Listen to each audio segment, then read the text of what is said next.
Greetings everyone. Please give mode to make sure everything's set on up.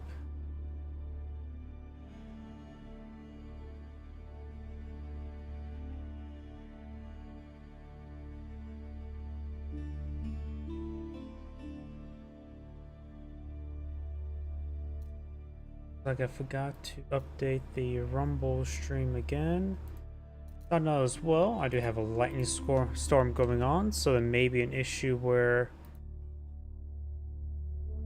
I may have a bit of a a blackout in case if lightning was being a little bit stupid.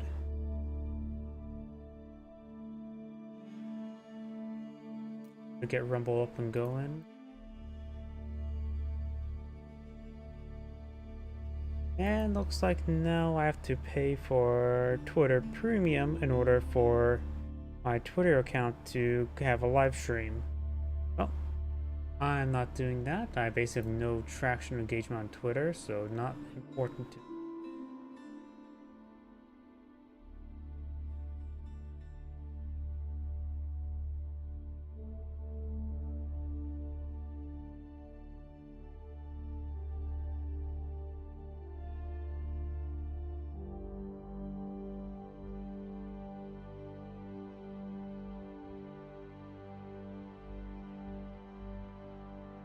Up to date, which looks like everything's going.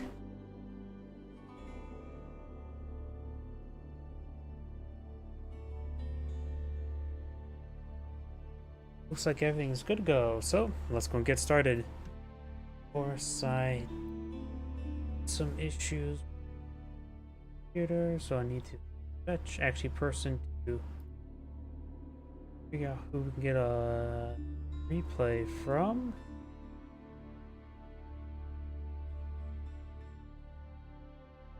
He last saw online about 8 hours ago, so maybe we can get a replay from him.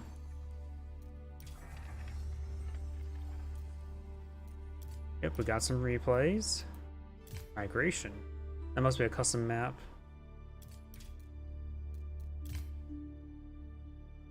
Too short.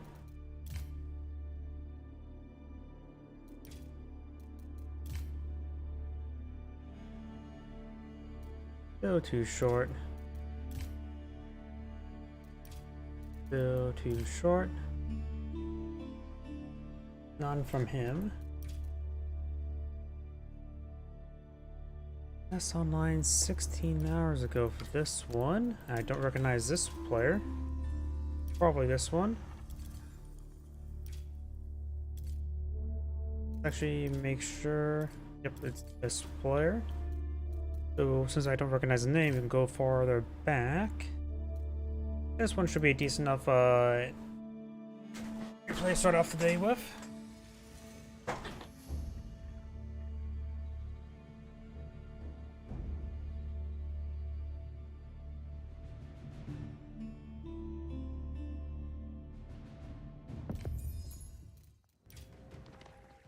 Greetings everyone, and Great here for another H-Powers 4 replays. One on top right side as the Cyan Zuzi's Legacy of Low Skill, High Ego. Spawn bottom left side as the Pink Mullions for the KJJ. I have no idea how to pronounce that name. When it comes to map generation, we've got mining, a relatively safe mining pit can be established here. This one can be relatively safe. Some natural barriers, and also got deer, berries, so a good amount of food in this region to go along with that gold. Other two small gold deposits up front, and there is enough extra room between the two deposits here. He could probably put the mining camp in between the two. Either way, other things is other deer deposits here, and he has quite a bit of stone, relatively safe. He has an initial amount of gold that's good, but a lot of extra gold is not super safe. For the Zuzi's Legacy, let's take a look and see where he wants to establish meditation gardens. We do have two gold deposits next to each other, but that will just simply get him, what, 70 gold per minute? No, 50 gold per minute. Got some berry bushes here. So if he puts it right there, he gets some berries, stone, and a little bit of wood. Won't be a high density wood deposit. And he's following the meditation gardens out there. Oof. Will that reach that? I don't know. Usually some games, the aura affects the point of origin, the center of the thing. Sometimes it is very, very lenient. So, 12, 7. He will skim not all the berry bushes, so we're going to have to wait and see until it gets maxed on out. We do have the monster quarry now being built as well.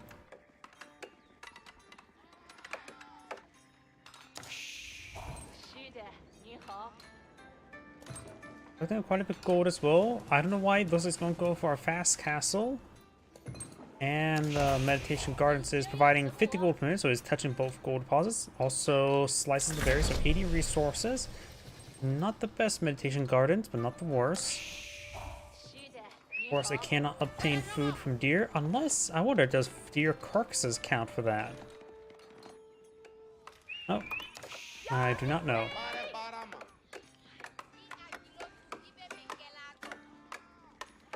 While I play a staff collecting a lot of wood, maybe I'm for another mining pit somewhere.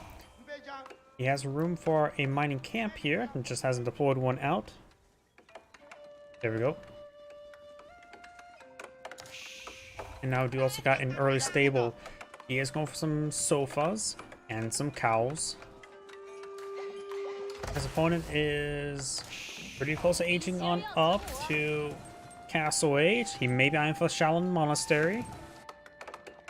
Sofas have been point of view. Shaolin Monastery is being pulled on out. Shaolin monks will be available soon. They're a pretty good monk variant. Probably the best monk variant in the entire game, honestly.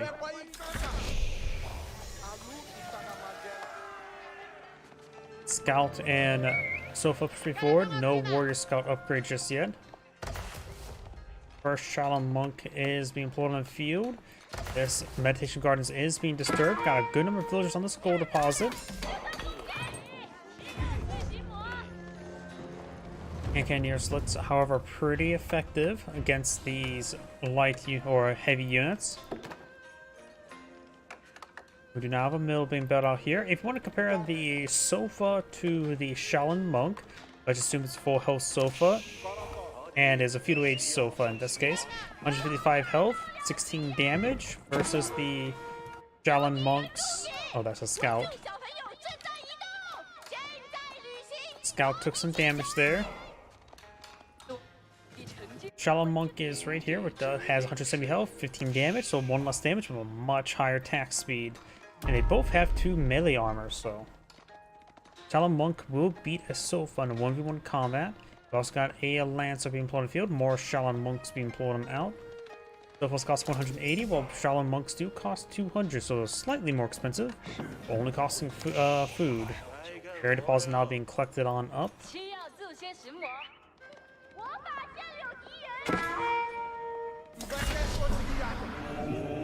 Gonna go for Wolo, unsuccessful.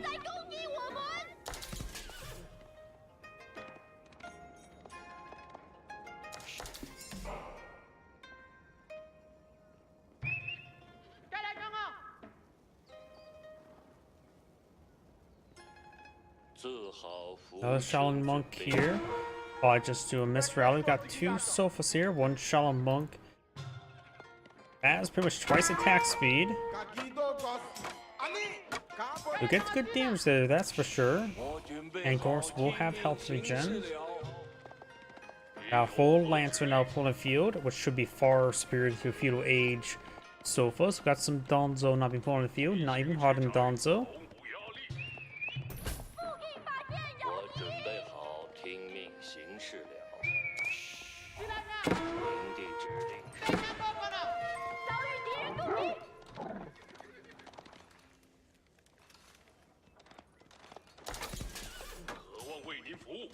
Shaolin monk gets some damage there. We've got this Shaolin monk can now receive a bit of fire as well.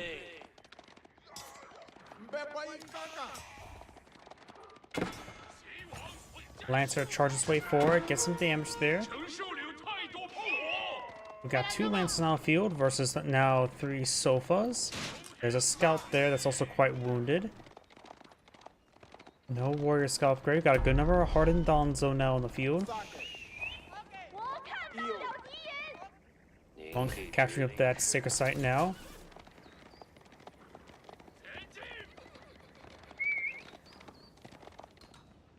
Down south, we do have a scout throwing some torches there. It does spawn the mining camp build.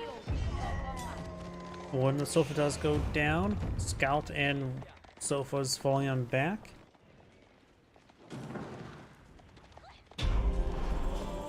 One villager has backed off of out of that region, trying to torch down this region now.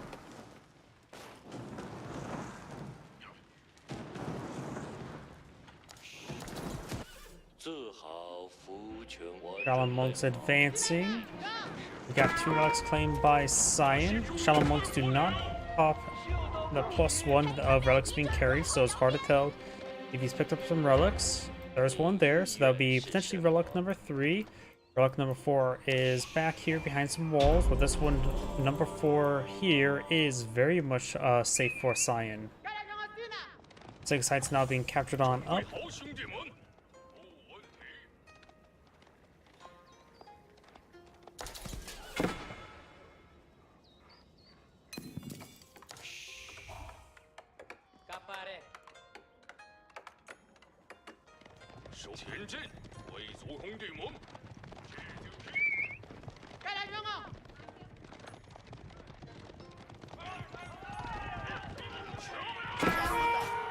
Got the scout going down to Donzo. Lancers engaging. Donzo might as well just stand and fight. Does lose one Donzo there.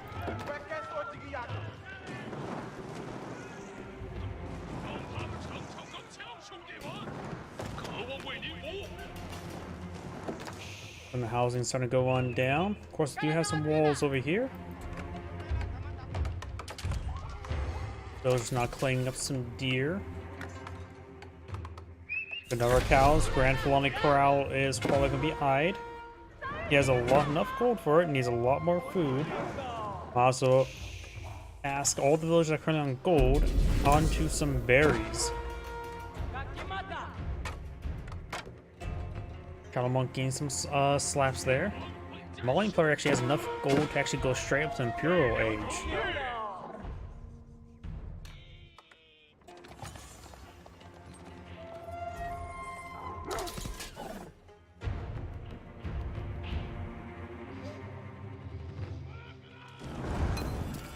Mining pit's about to get torched on down. Grand Filani Corral not being built.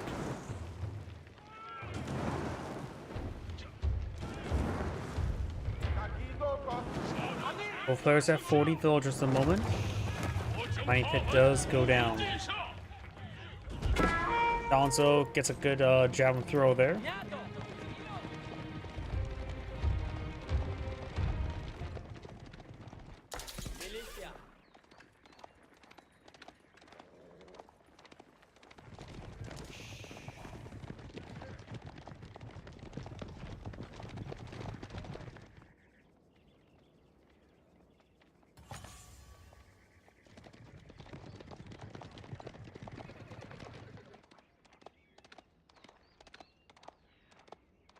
Mount Lu Academy now being built, which is the other Age 3 landmark. This will put him going Tang Dynasty to Yuan Dynasty, which with Yuan Dynasty he will have access to build out more of the pagodas, which allow production of additional Shaolin monks. Of course, he's still capped at 3, but he has 3 relics to throw in there, so should get a good amount of resources there. Zuzi's Legacy has enough gold to age on up to Imperial Age as well.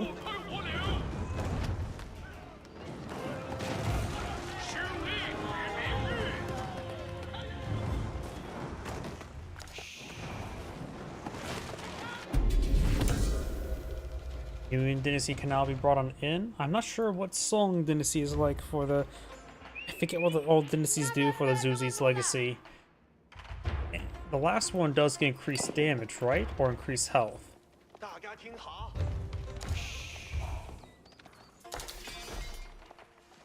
Imported armor on the way.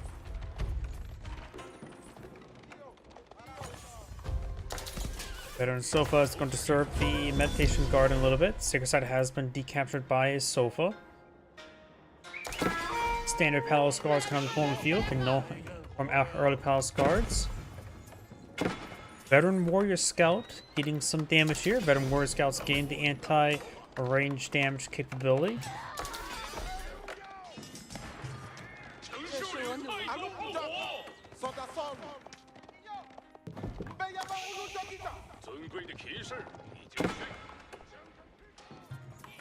Palace Guard now engaging the Warrior Scout.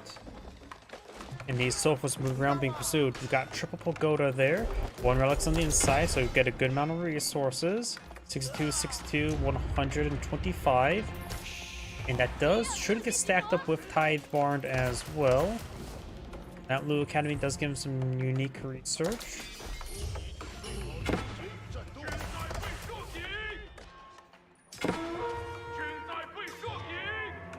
So you can get quite a bit extra resources from the Shaolin monasteries. And now the Lancers now moving around. Sofas are here.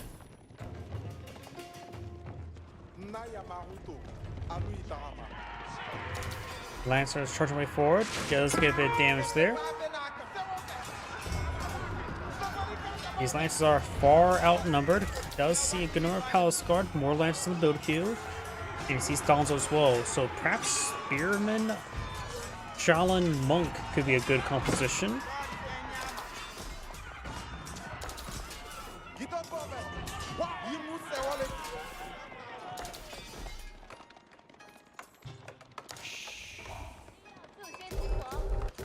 Shaolin Monster is gathering up some good amount of resources. He can now, of course, deploy them out. Cost 180. Huh, I thought that cost 200, or it must get cost reduction with the Yuan Dynasty. Oh yeah, Yuan Dynasty decreases unit cost, doesn't it? Let's go now engaging all these forces. They will get outnumbered. Got a Wolo there, which does allow him to get a lot of free damage. Shaolin Monk does throw the relic back inside, very nice. Couple more Shaolin monks there getting hit. He doesn't have enough food production to really warrant mass Shaolin monk production. It's designed for more Lancers and Palace Guard. Musfati Warriors and Donzo will be excellent versus this.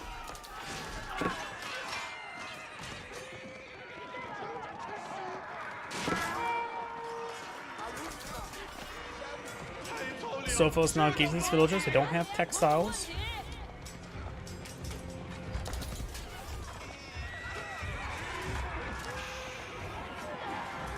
More of villagers going down. Pink has cut off 12 of his opponent's villagers, which is quite significant.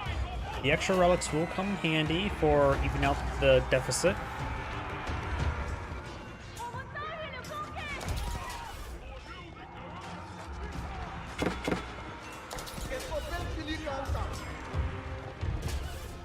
More of those Musfati Warriors are getting hit. Sophos do get, or Donzo do get a nice spear brace there. Got some SMBs now on the build queue as well. He has a little bit too much wood. He needs to get those granaries up and going. He probably has plenty of passive gold income from the Sacred Sites or he has only one Sacred Site. And from all the relics, he has 650 gold per minute without having any villagers on to gold, which is quite significant. And he really needs to get that food going. He always collect up that last berry bush. Villagers are migrating to this gold deposit now.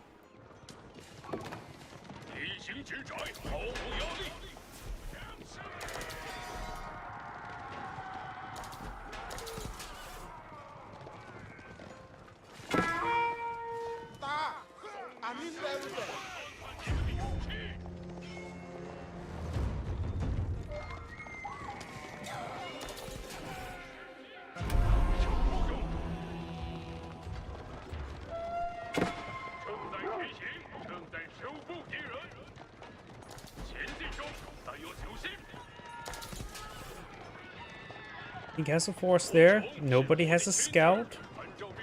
So when Cyan may actually find, yep, he does find some of these units. Those SMBs get a great barrage there. All these forces now being picked on off. We got a very large number of SMBs. 5 on the field, 2 more on the way, so potentially 7 nested bees for campaign level damage on his siege weapons. Get some decent damage there. Palace Guard pushing way forward, getting some damage on these archers who do have poison arrows.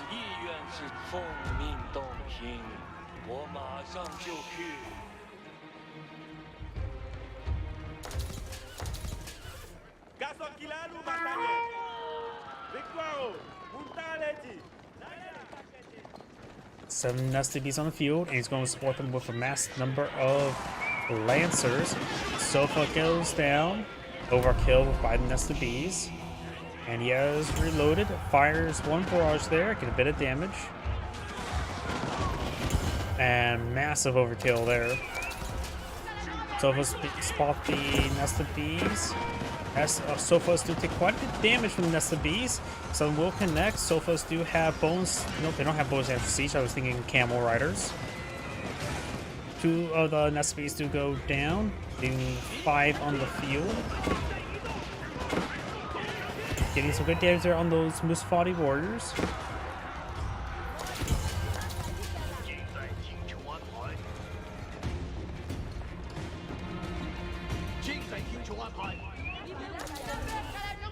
Got some archers over here and a veteran warrior scout. He's damage onto these huts. He does have now a 3rd or a 2nd mining pit here. This one has not been rebuilt.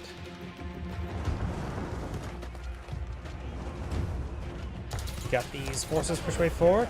Nested Bees finds a pretty good barrage there. A couple more barrages now raining on in. No mining pit here either.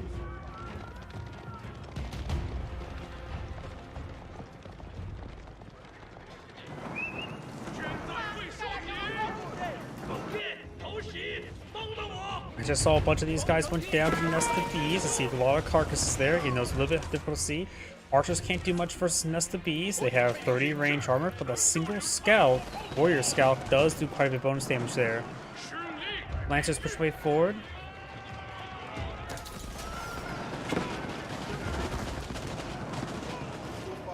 Cyan has not built any granaries just yet. I'll take time to click up these berries.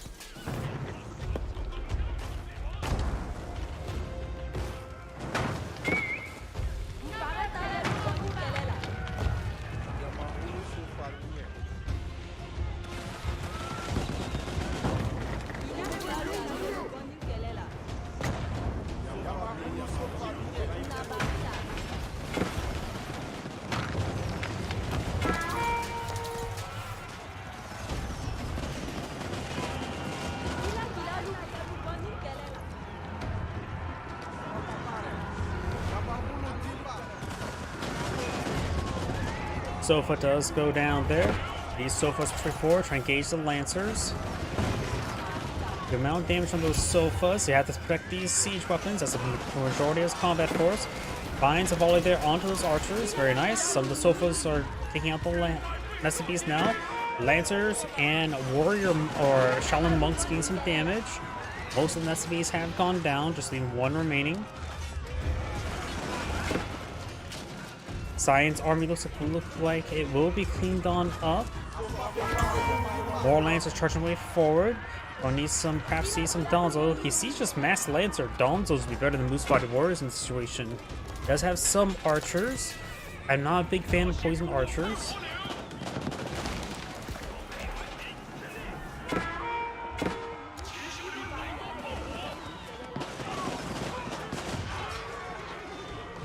SCVs will get overrun by the Sofas. The Spotted Warriors gain some great damage there onto these Lancers, and Cyan backs out the game. Maybe a little bit early. By the way, this is Angrade saying anything watching, and on to next replay.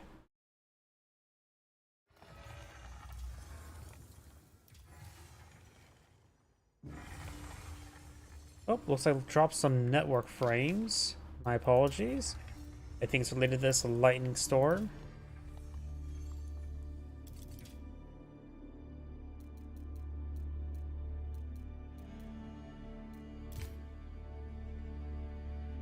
Got a decent sized replay here.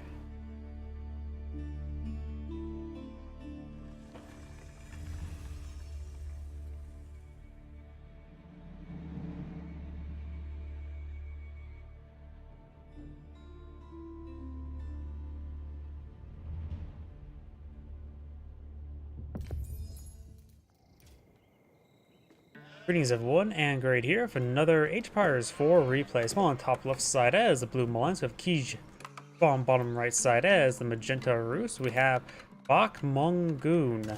And one thing I noticed immediately is gold, gold, gold, and gold. This is a King of the Hill map, not a standard map.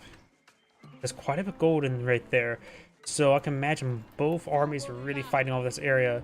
We do also have a Roost play on the field, so it's back on out in order to see. Oops. Okay, that bugged out. There we go. He currently has 70 trade bounty. We do have two deer deposits right next to each other. Blue will find it and not magenta. No, he's going to push forward. There's a lot of deer here. Does get a kill there. Blue's going to fight it out with magenta. Magenta does get some shots in second. Blue's bringing forward another scout here. Or magenta does claim another pair. And blue having two scouts here is able to quickly one-shot those deer. He did steal some of them. Magenta's other deer deposit has been found as well. There's also some wolves here, so you will be cleaning those off as well. Clean off these two wolves, we'll get a tier 2 trade bounty. We do now have the Kremlin on the build queue.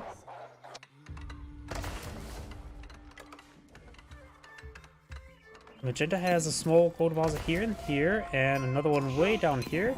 Quite a bit of natural trees in this region to keep magenta quite safe. Blues is a little bit more about line the trees for a natural barrier, though his deer are behind the barrier, and that will be a lot of extra easy food for him. He may want to go for a second town center here. Does have a mining pit here. His next mining pit should be right there. Has a lot of resources, should expand out towards this region. But as of right now, both players should really be aggressive towards this region.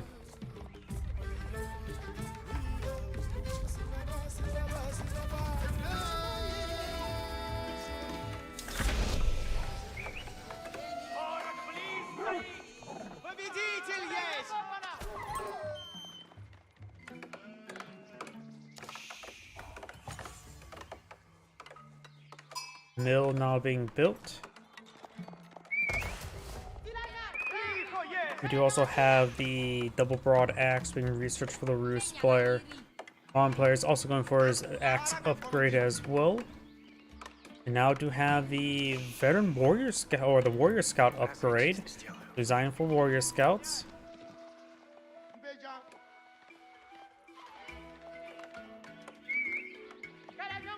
Here now he does have two warrior scouts in the field. The Kremlin will provide him great defense here. No mining camp here, so that needs to be fixed. The Kremlin nearby, he just needs 8 villagers to keep safe. The Roost player has quite a bit of gold or wood and stone. Eyeing for another town center now. Militia being put on the field as well provides some good pressure to protect his deer deposit. We've got the militia now pulling out. Warrior scouts have excellent health regen.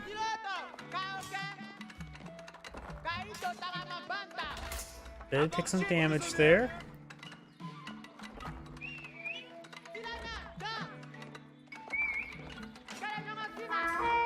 Focus on that wounded villager, very nice. And the villager will escape on out of there. Kremlin does take a couple shots there. The militia should die relatively soon to dysentery. And there's the town center. No arrows got fired off there.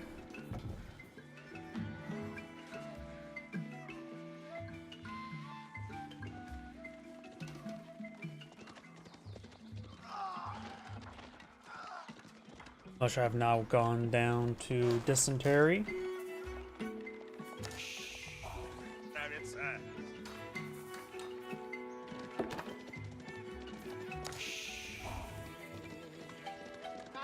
Warrior scouts move around. They are technically slower than horsemen at the moment. Of course, they're much cheaper, much weaker. Archers will still be pretty effective against them. Got some javelin throwers and Donzo now being pulled up by the Mulling player as well. Only 4 warrior scouts at the moment. Do now have an early knight being put on the field.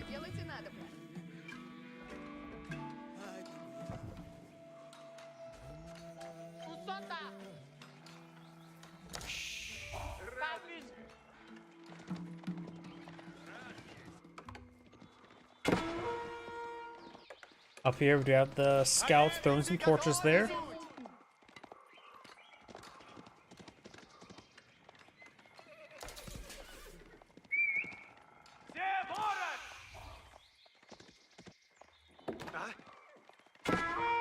Magenta Scout does take a javelin throw there. May want to get out. He could eye for a wooden fortress here to help with defense, give him lock double villager storage. But right now he only has a handful of villagers with the food, just a 7, which is enough to get inside the town center. Javelin thrower finds a javelin there. Early Knight charges before, gets a full impalement. Does follow up with another slice there as well.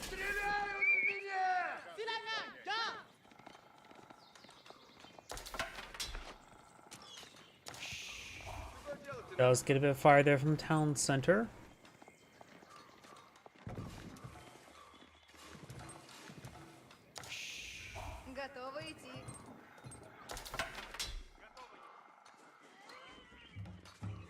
A couple of spearmen are here as well.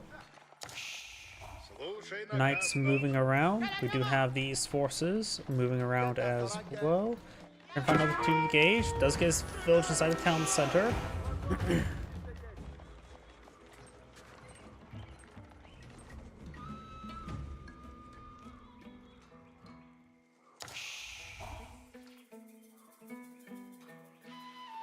Up north, do we have the knights and scout move around, trying to find an opportunity to gauge those villagers.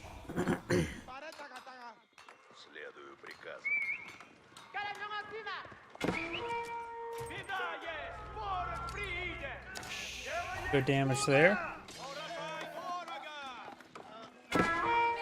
Javelin does get a nice throw there.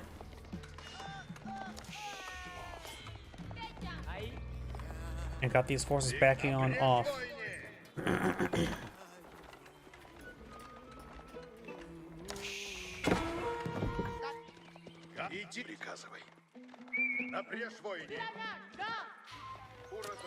Wooden Fortress does get garrison. No arrow slip at the moment. High trade house being pulled on the field. But right there. That actually may not be the best spot. Putting it towards somewhere right there with a great ore right there. This will cut the potential gold income probably by probably about half, because right here it just looks like a perfect spot to me. Of course, there's this army moving around. He doesn't want to get close over there. Got some more economic research now on the way.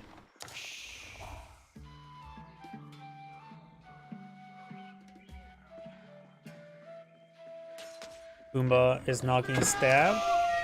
Time for a hunting cabin over here.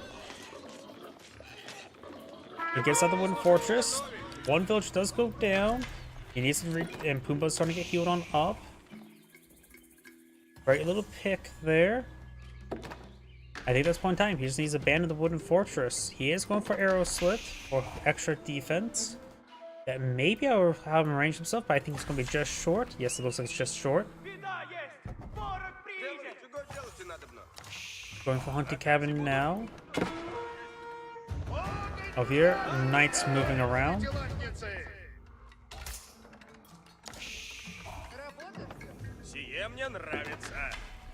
And now we got the very rare castle turret upgrade.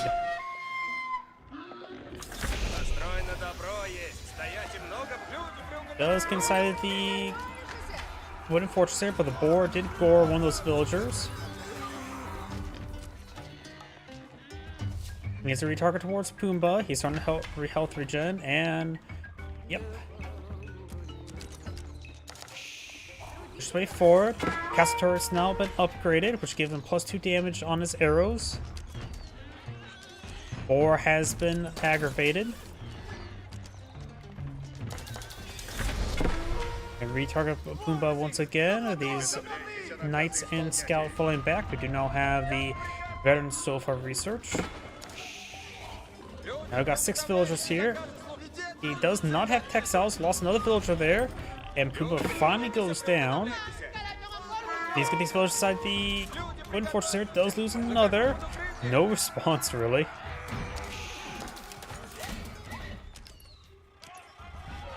Another scout does go down.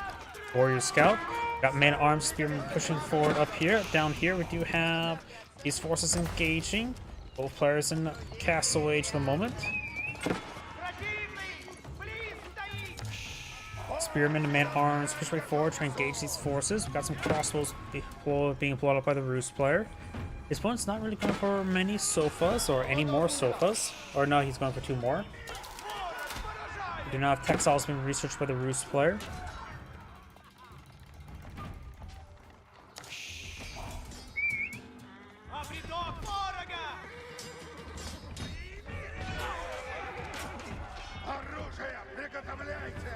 Spearman can engage the sofas. Let the man-at-arms pursuing the gauge.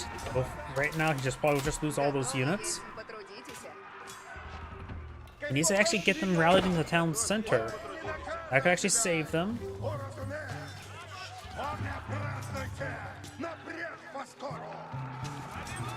Fairly sure I can get them town center because we're now just going to lose them. Got a couple crossbows now here. Let's get some damage there. Some of the villagers now getting hit as well.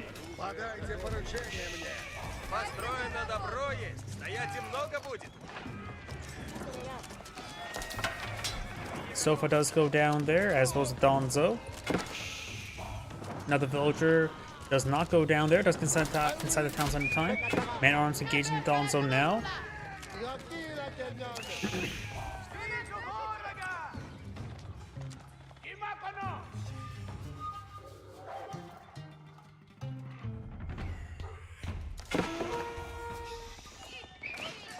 Some of these villagers are going down to these knights.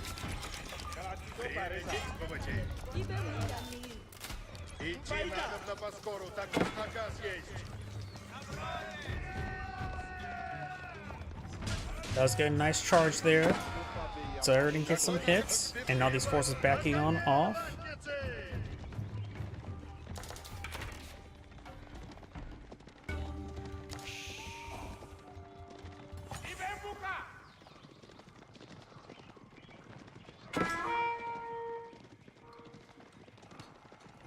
Sofas and warrior scout pushing the way forward. This lone villager will get killed on off.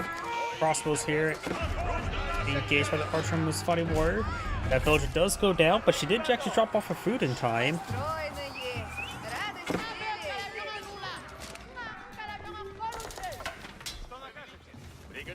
Oh, howdy. Sorry, I just saw your rumble comment. Spearman now push way forward. Archer getting some damage onto the spearman.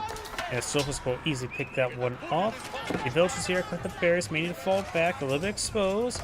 Gremlin firing away. Crossbowmen are hitting the warrior scouts and not the sofas. A bit of oversight. So a warrior scout does go down. Right now they're a veteran warrior scout, so they get the bonus damage versus melee. Not melee, ranged. We also got a massive number of militia now charging way forward. Getting some good damage here. Now all those forces just got moved forward, so getting ripped apart. And the entire army does go down. Blue's starting to fall back.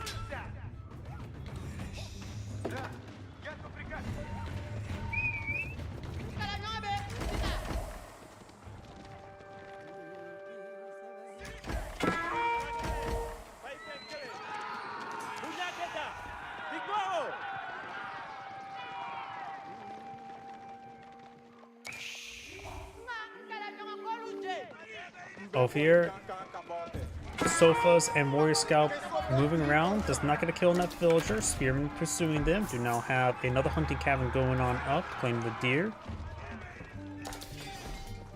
These forces moving around. We do have a Warrior Monk push forward. Blues claimed 2 relics and picked up a 3rd. Spring Golem placement. So this one, for this wooden fortress, is very well graded. And now Sofa will go down there. Over here, we do have these forces now advancing their way forward. Mostly Sofas, and 4 warrior scouts, and Musfati warriors and archers, so a nice mix of units.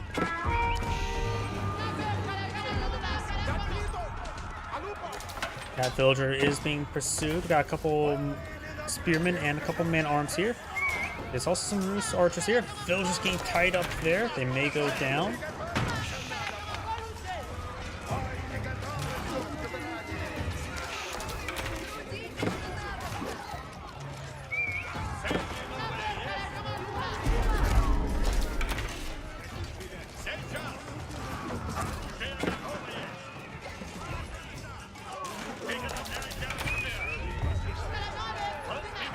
Crossbows backing on off. Archers taking some damage there. Crossbows and scout up here. Blue reaching out a streaming through a large number of units. The Kremlin has been upgraded with the Spring Gold. The Warrior Monk might want to go for Wolo there to eye for a version. Looks like there's an opening somewhere over here.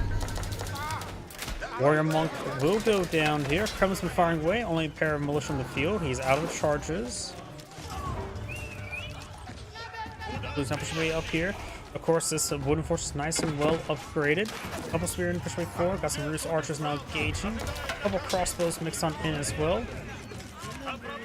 Blue's cavalry does go down. Got some more production structures going on up here. And Blue's now falling on back.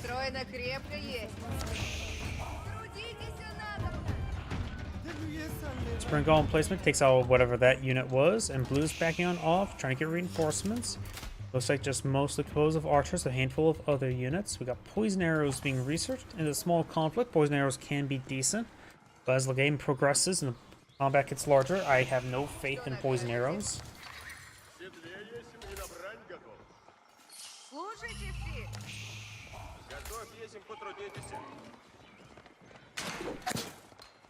Kremlin does get another shot there.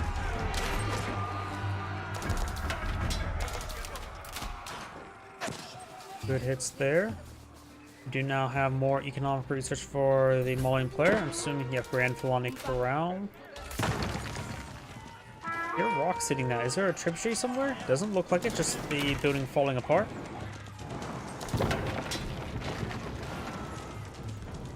Secondary town center about to go down. Going for some farms here. That's probably not a good spot for some farms, but it is around the Tide Trade House. And its secondary town center does go down. Distractionary Wolo.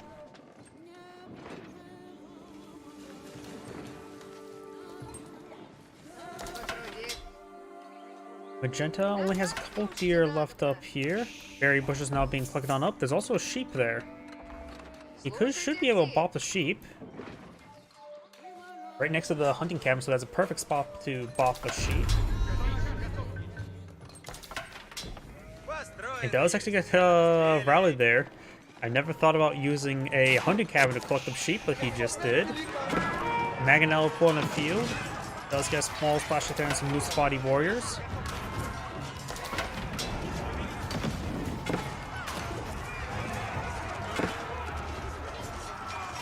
Spearmen and the horsemen push way forward. Sofas annihilating a good number of archers. Got a round of militia here for defense. Spearman does spear brace one of the Sofas. Blue's trying to fall back those units, but the Sofas still engaging some various villagers. Blue so far killed off 27 civilians and only as ahead behind by 11 villagers. Not bad.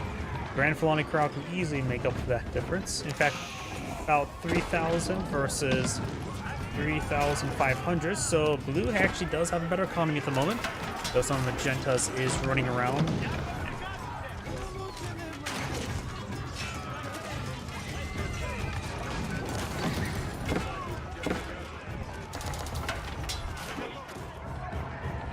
Blue's starting to fall on back now.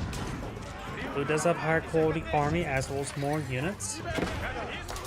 And of course the militia does inflate the Rus army a little bit.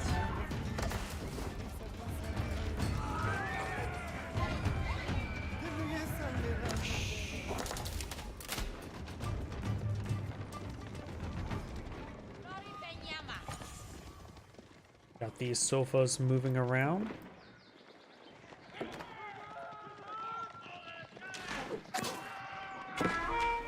Wooden Fortress does get a shot off there, a couple shots off.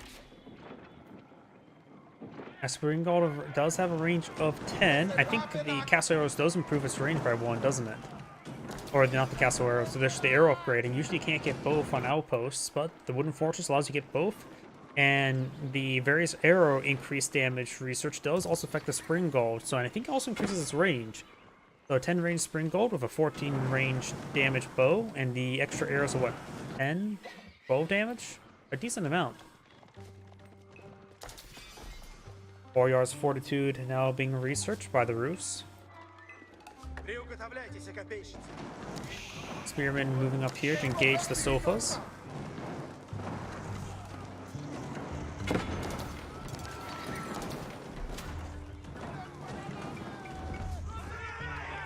Villager trying to back on off. Will get stabbed to death.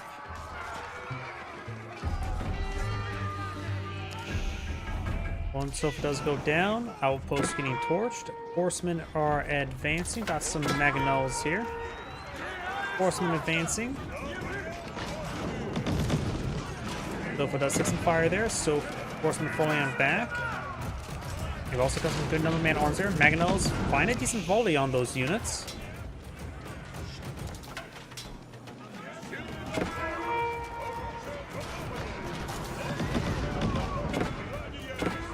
Magenta does have a decent number of spearmen up there.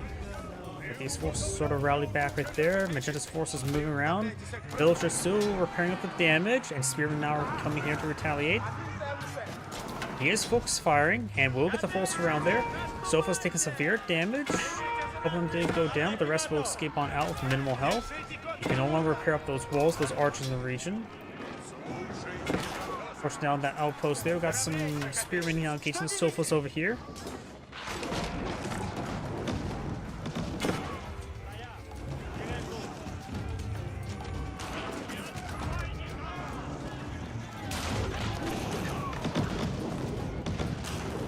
Outpost does go down there.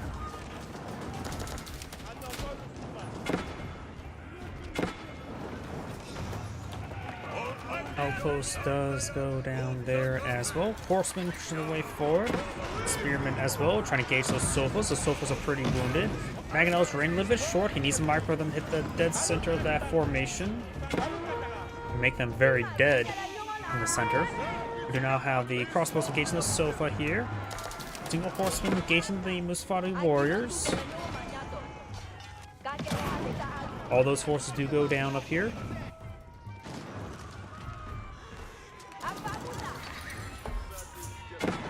Hunting cabin does get torched. Spearmen pushing forward, some man-at-arms in tow. Mangonels are advancing. The Mangonels are getting overran by all the Sofas. It's going to be a very big loss there. Across those archers now engaging. He's out of ground force there as well. Magenta may lose his entire army here. He has a handful of man-at-arms, mostly just archer, crossbow, and the Mangonels. Mangonels just need to keep on running. You can probably leave the archers behind, let the crossbowmen mark with the crossbows. Mangonels getting caught up. I think his formation moving. Lose the Mangonels. And what remains of Magenta's army does get on back, but he is down a significant army size, 94 versus 21.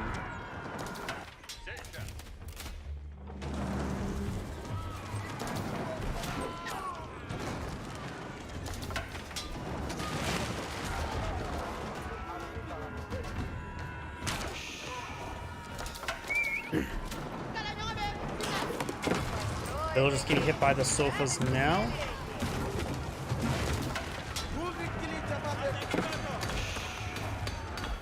Mining camp is seeing bit damage. Blue's armies make its way down south.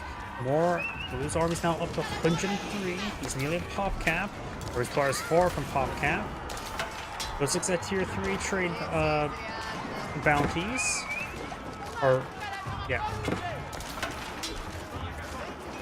Archers and spearmen push way forward. The Kremlin has 5 charges of Korean and 10 militia. You may need to do this at this moment. Horsemen now, or Sofas trying to gauge these villagers. Villagers getting hit quite hard. We got another town in the center here, and a large number of idle villagers there as well. Spearmen, crossbowmen, archers getting overrun by those horses.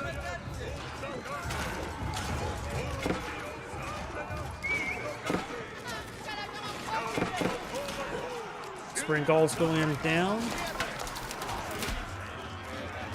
And the only player actually deploy on siege weapons, those Spring Golds are really worthless, so really bad to call there. Blue's army is now engaging, and Magenta does back the game now. This is Angrade saying, thank you for watching, and on to next replay. Before I get started on the next replay, I do need to use the restroom. Please give me one moment.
Apologies, I'm back.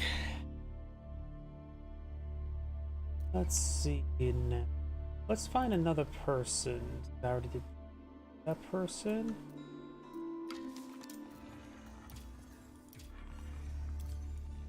That's maybe not the right one. This one here looks correct. And hidden.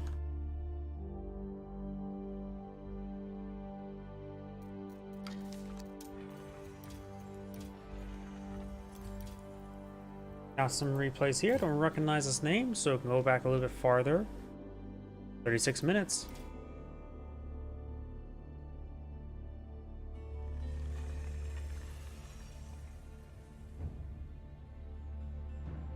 The Englishman and the French, a common matchup.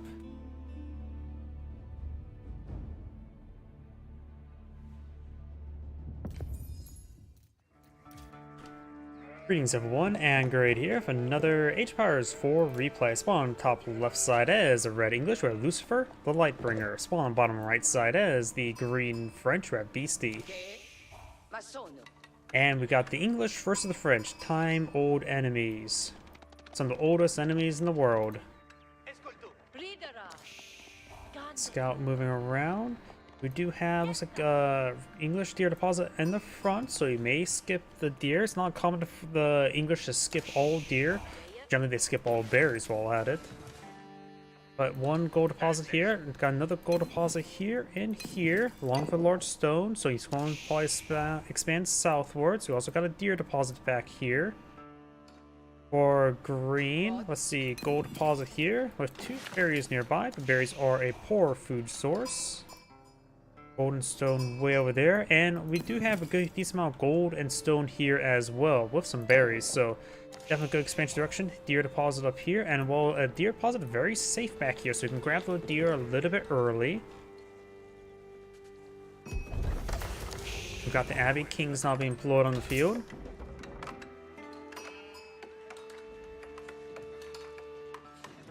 School of Cavalry now being built.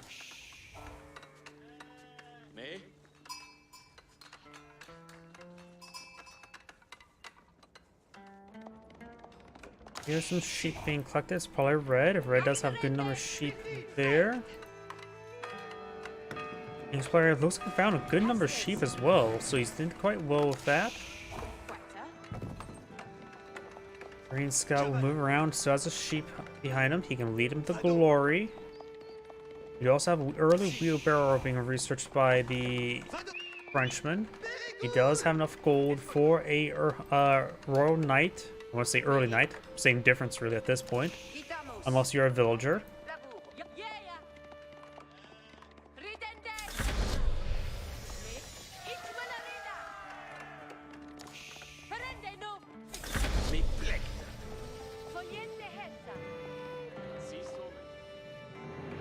Red will scout out a little bit more. Still has those sheep behind him. Has plenty of sheep to collect from. But right now, Green's food economy is going to take a big hit. Green does have quite a bit of village on stone, so it's going for a secondary town center. English player is getting a bit of wood. Does have a stable field, going with some horsemen, so he's going for a king and horseman. The king and horseman is a relatively decent combination. The king does move slightly faster than a knight, but does move slower than a horseman. And just feels like the combination between the two is not half bad, since the king can provide some health benefits.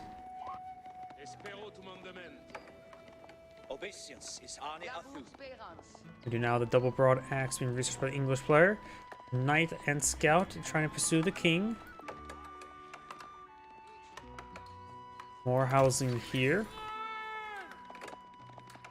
And now the French player only has a minimum number of villagers on food. He's only eyeing for just villager production itself. Oh, now we got the villagers clicking the berries. So nope, they're moving down here to place them in town center or gold deposit. I'm not sure where they're going. The king does take an arrow there. And that's where the secondary town centers are going to be built, near the gold deposit. Because you have a nice defensive core.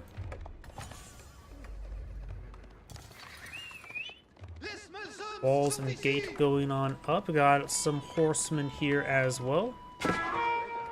Does get a little bit of impalement.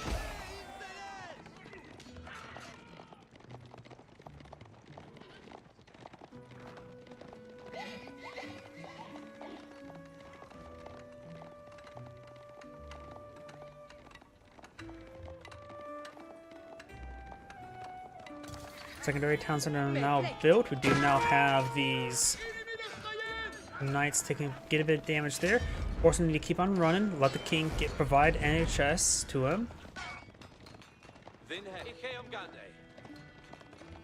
Now these forces are falling back. Of course, the knights can get the charge, such as there. Does get the horsemen a little bit. Got another. We've got the scout there. Horseman backing off. He can actually take the horseman all the way back to the abbey. The abbey has really good health benefits.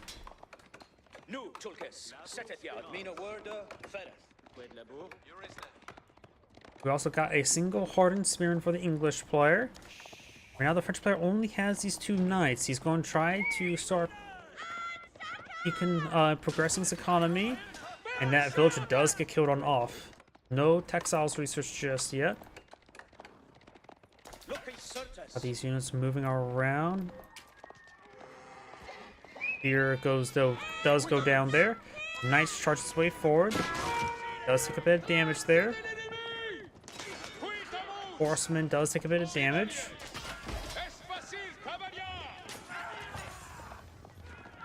Villagers now being pursued.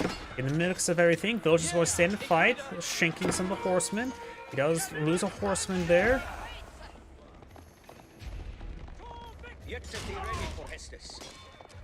King does get a charge attack there. The scout and the king are backing on off now. Horseman, is he going back to the Abbey Kings? We've got hardened spearmen here. Not sure. This horseman may want to fall back to the Abbey.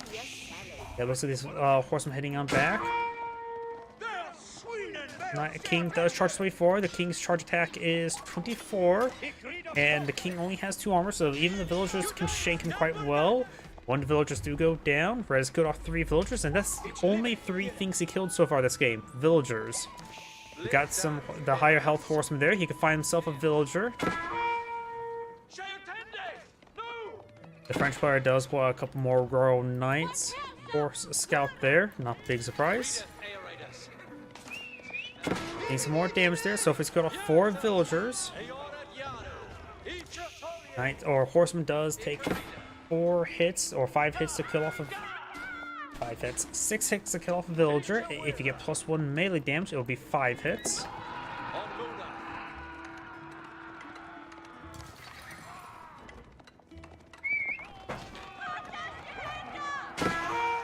And now these units are getting hit. Another horseman charges away forward. These guys are backing on off. More horsemen being pushed over here. Just good number of horsemen.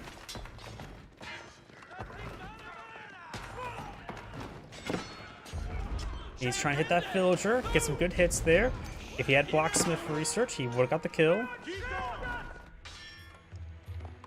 The king has taken some fire. The king could just get inside the town center. The king is dead.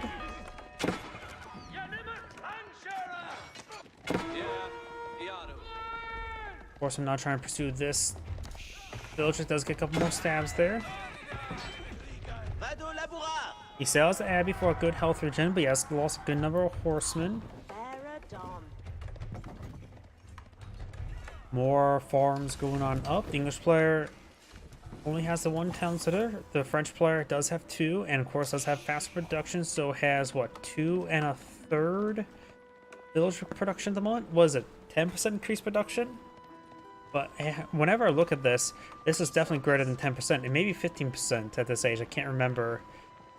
I think it is 15%. Because 10% of 20 seconds is 2 seconds? No, that's probably incorrect.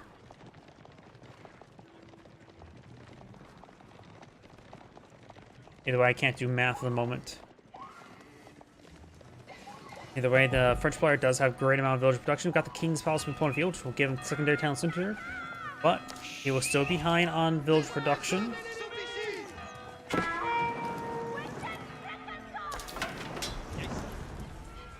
Ardent Spearman now advancing the way forward. Horseman backing on off. Spearman pursuing.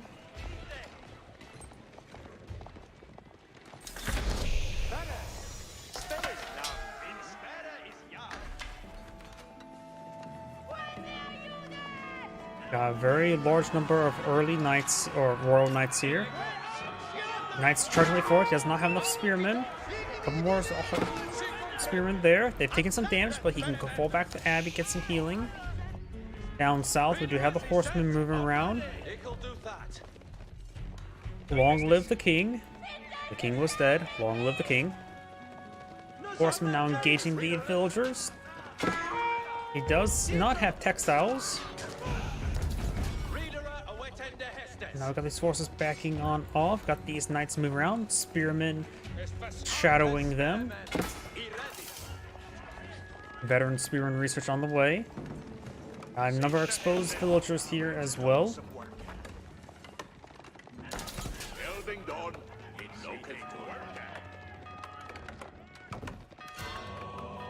Monastery being built.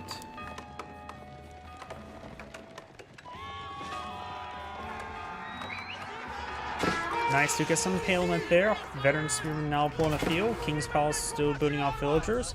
The king taking a bit of damage.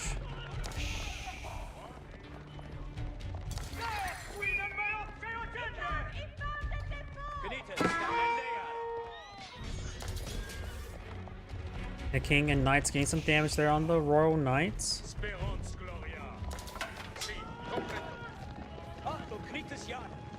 The king and the knights need to fall back. Just too many royal knights on the field. Guildhall now being built right there.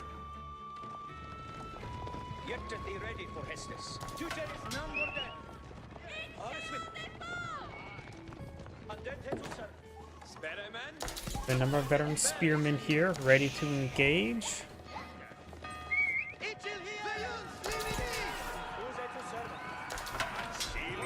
Villagers, good number of them, quite vulnerable there. They don't have textiles, so they've got, could see a number of 1-2 swipes. Yeah, a number of the villagers did go down there. 3, make that 4.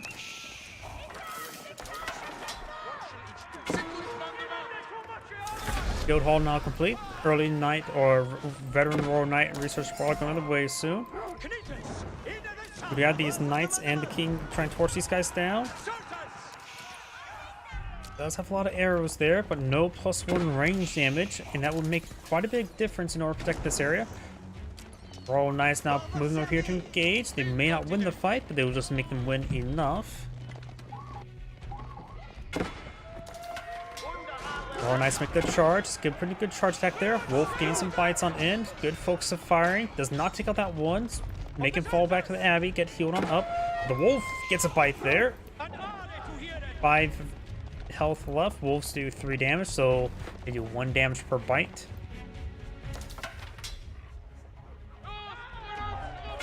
Monk taking some damage there.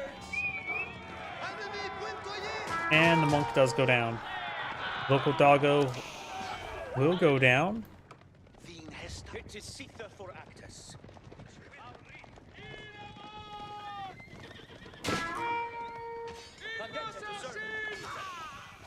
Monk goes down there.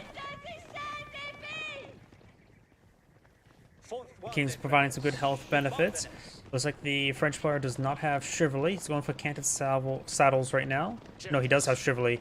I see the health regen actually going up. Makes a little bit of damage there.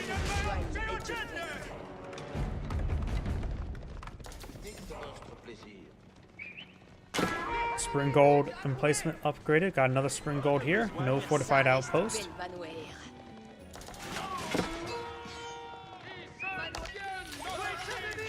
Monk does go down there. Neither side has claimed any relics of the moment. Distractionary Wolo does get killed off there. Royal Knights and regular Knights now engaging. Red's forces getting whittled down. If he can fall back with everything, he can get quite a bit of good health regen with the king. Spring Golem placement getting some good damage. Scout may go down here. Scout down. Getting some health regen. Wolf's getting some biting. Red does need to fall back perhaps to the Abbey to get healed on up. He could try turn around and engage. He does have them outnumbered. Destructionary Wolo. Another round of Royal Knights here. Once he regroups, he does have the superior numbers as well as health. Late grouping there. The king is almost dead. The king is dead. Long. Nope, he's not rebuilding the king yet, so no long live the king. Down south, we do have the knights killing off that villager. A couple spearmen push their way forward, as well as those take a crossbow hit.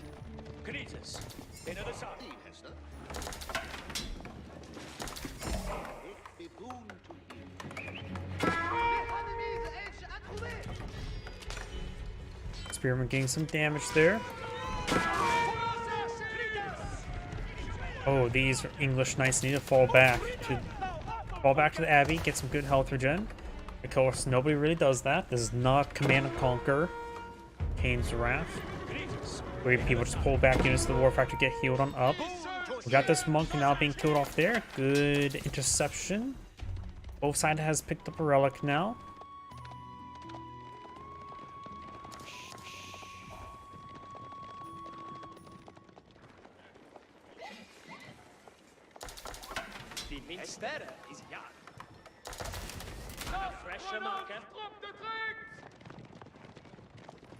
Huh, I wonder. Should the Abbey Kings be able to deposit relics inside of it? And what would that do? Allow it to pull out more kings? After all, there was a time frame to rule of 2. Maybe that could be one way they can prove Abbey Kings in Age 4. Get a research there. Called the Rule of 2 allows you to pull out a second king.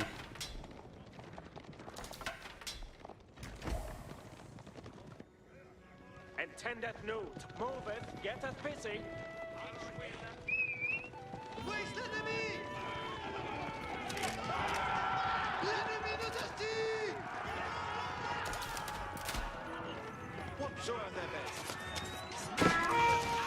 Monk does go down.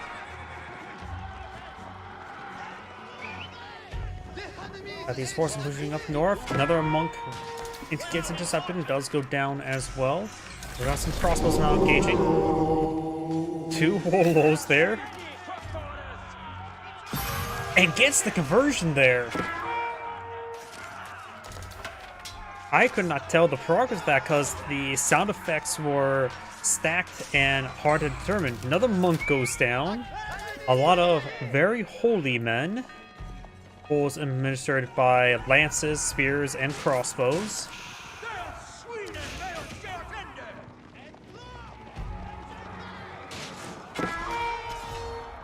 King, or not king, a couple of the Royal Knights will go down. The king is alive once more.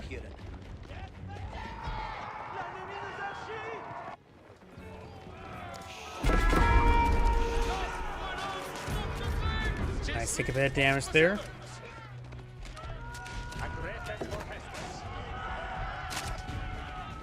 Spearman push way forward, got another Arbaletiers. The king is dead very quickly. As one time, it's still probably a good idea to rebuild the king if you want to just focus on knights.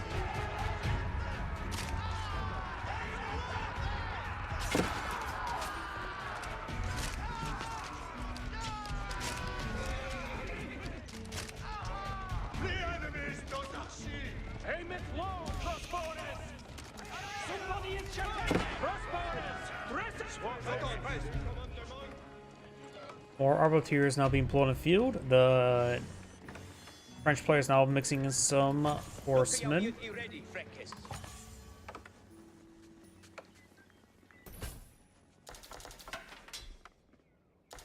Got now a keep, outpost, and mining camp over here. It's going to start cleaning up the gold up here. Pumbaa has, only has 3/4 of Pumbaa still remains. We do also now have the Wedge Rivets research, +1 range armor. And now we've got the Warren Palace now being pulled in the field. I really do like seeing the Warren Palace. Gives you access to a lot of unique units. The footmen can be very useful against the French cavalry, but be vulnerable to the French arbaletiers, which the French tend to go for. Warren Raiders is a very, very spammable deployment. And right now, maybe Warren arms wouldn't be half bad. A trebuchet would not hurt here and there, and the free spearmen and crossbowmen that come along with it are not half bad. Crossbow, not so much. Spearmen would be decent against the horsemen. Warren Rangers, I really do like.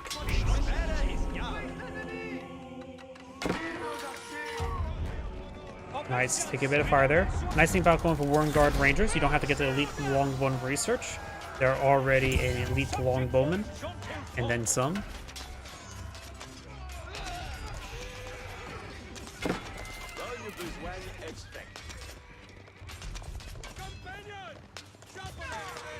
These units are getting picked on off. We do now have the enclosures research.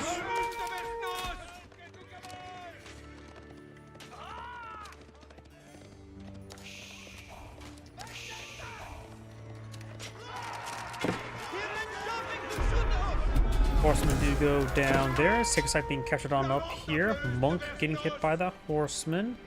A lot of monks have gone down this game. The French player has 121 villagers. He could actually eye for a handful of traders right now and start getting a little bit extra gold there. Got the keep being built here. Red Palace on the way. Right there. That'll help him protect his flank. That would make his, not only this gold and stone there, a bit more protectable, but also really put some defense on the traders. So now the stables being employed on the field, eyeing for a bit more stability in his life. Crossbow and spear push forward. Perfect composition for the Warren army. Also, no elite research. We've got the elite spearmen on the way. No elite crossbowmen. Maybe not find the elite crossbowmen just yet. So there's a good chance he may not need them. He sees horsemen, not the royal knights. So going for elite crossbowmen maybe a little bit of waste. If he goes for incendiary arrows, they'll attack his crossbowmen. He's also going for Warren army, so he always go for elite crossbows, Warren Rangers, and spearmen. Horsemen moving around. Good number of villagers in this region, a very good number of villagers.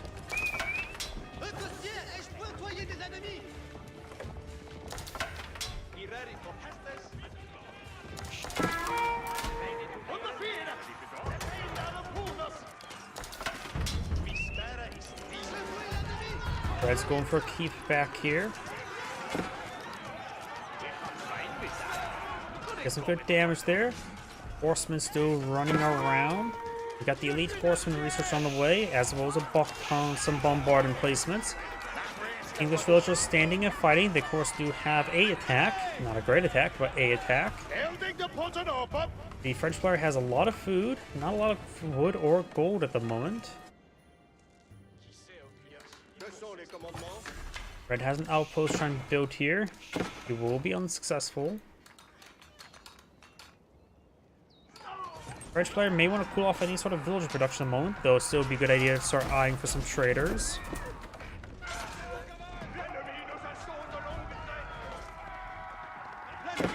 Getting some more hits there on these villagers with these horsemen.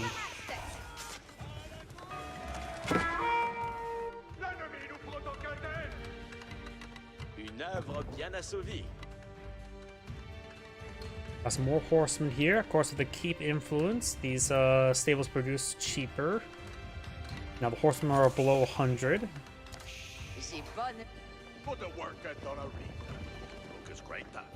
I wonder how's the Guild Hall coming around as well. He has recently withdrawal. He's going for stone, so he may be eyeing for a nice network of keeps in our future traders or something of that sort. Got trebuchets there, being overran by the elite horsemen.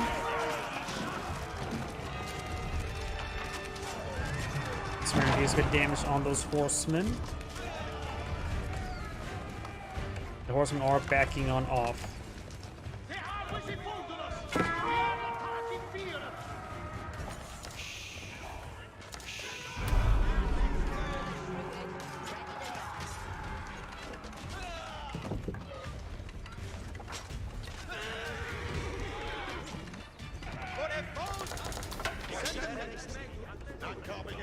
Red's pulling out a good number of units here.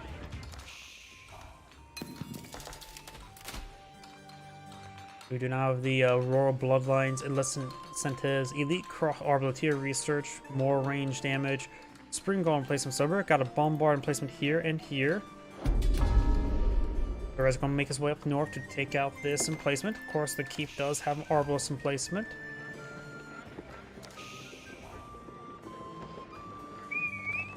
Green has some more horsemen here and more Arbaleteers.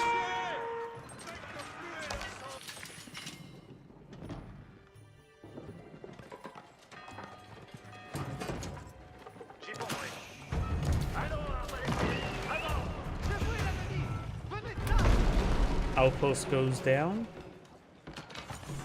English spearmen push way forward. Receive better damage for the bombard emplacement. These villagers heading on back. There are 29 villagers there. Not enough. A bit more than 29 villagers total. 43 villagers. So not enough space for all these villagers to hide away in.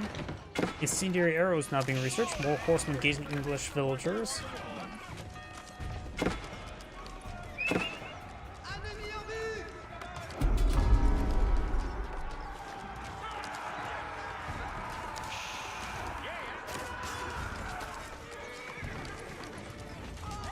More villagers going on down.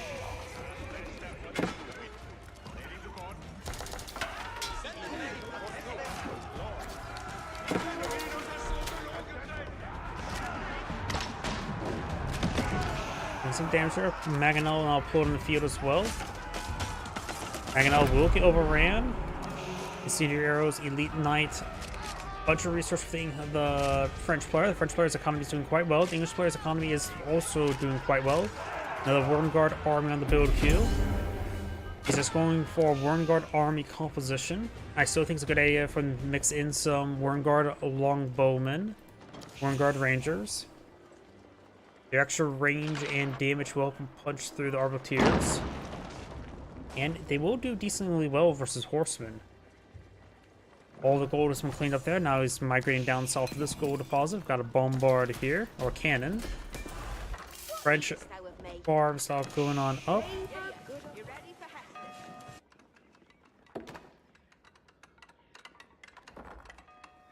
Outpost here. We do have crossbow stirrups, chemistry, and rolling strutters. For the French player, the English player is going for incendiary arrows and a spring gold replacement.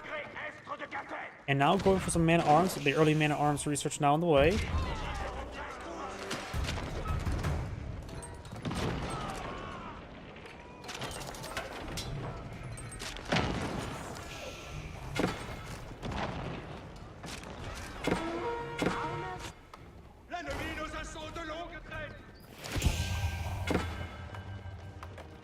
Horsemen push the way forward.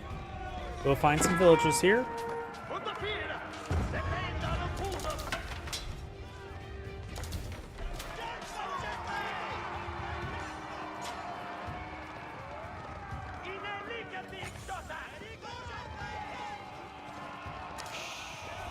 Horsemen will find some of these villagers here, start taking them out.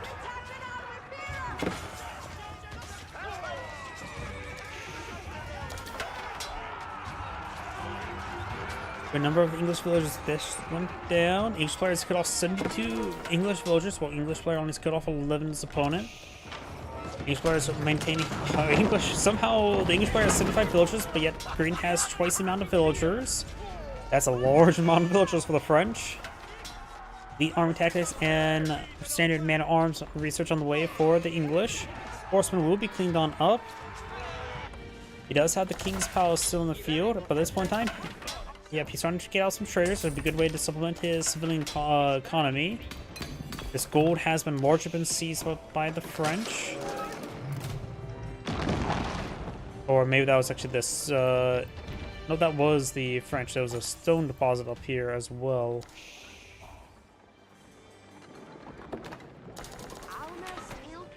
Each player has a pretty good amount of food and gold stored on up, but the French player has a massive reserve of both. I wonder what the guild hall is currently collecting up. Has over 1,000 stone on the inside.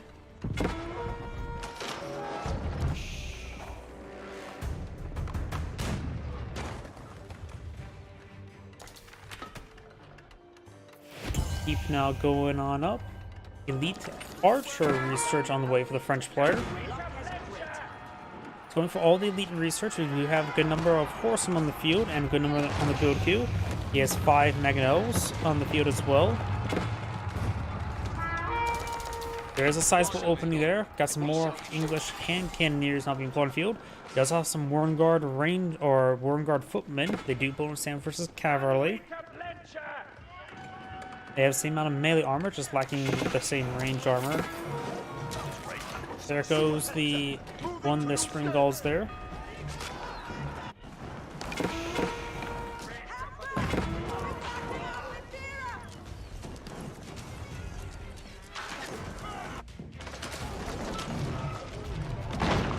French keep now under fire. The French player is now pulling out, has queued up a massive number of hand cannoneers. And so it's a good number of horsemen queued on up. But right now, if it's too many villagers in the field, he's going to have trouble redeploying all these units. And great, another spam bot.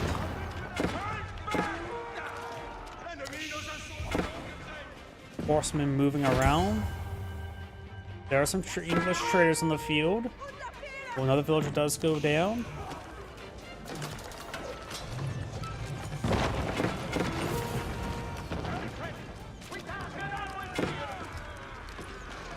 The French keep is now being repaired on up.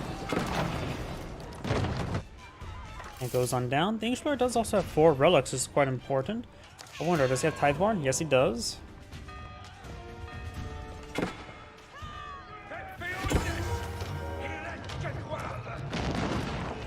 Keep taking some fire there.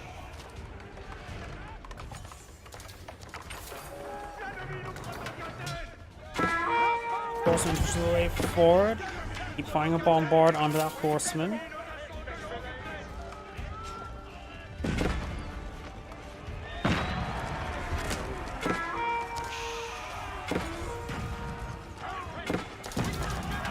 Horsemen taking out some more of the English villagers. Now they're getting inside the keep and town center, as well as various outposts. Bombard and fortified outposts now on the way.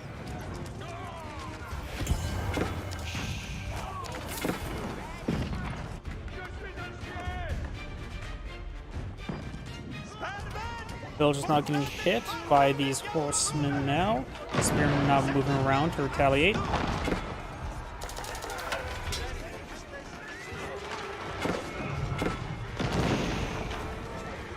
Horsemen there do go down. Got these horsemen there now engaging the traders. Very nice. Tiger side has been decaptured here. And now it's going to torch down some of these markets. We do also have the French player now eyeing the wall in his opponent's market. You always can make the southern direction, but be very dangerous, because there's a keep already there, so that's not a possibility. Spearman moving forward, trying to stop these villagers.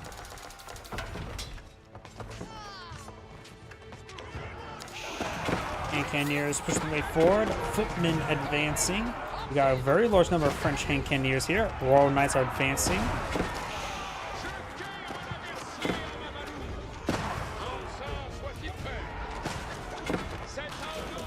Royal Knights push the way forward, trying to engage these various units, various siege weapons.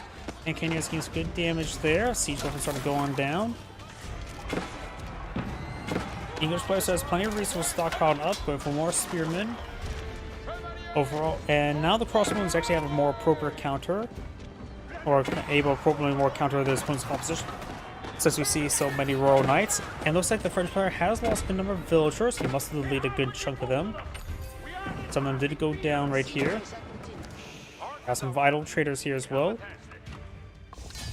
And Red does back the game now. This is Angrade saying thank you for watching, and on to the next replay.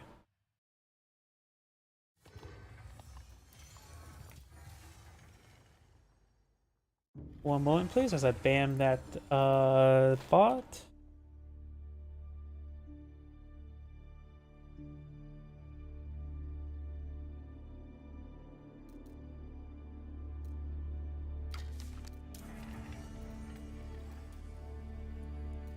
And I probably have time for one more replay for tonight. Let's see.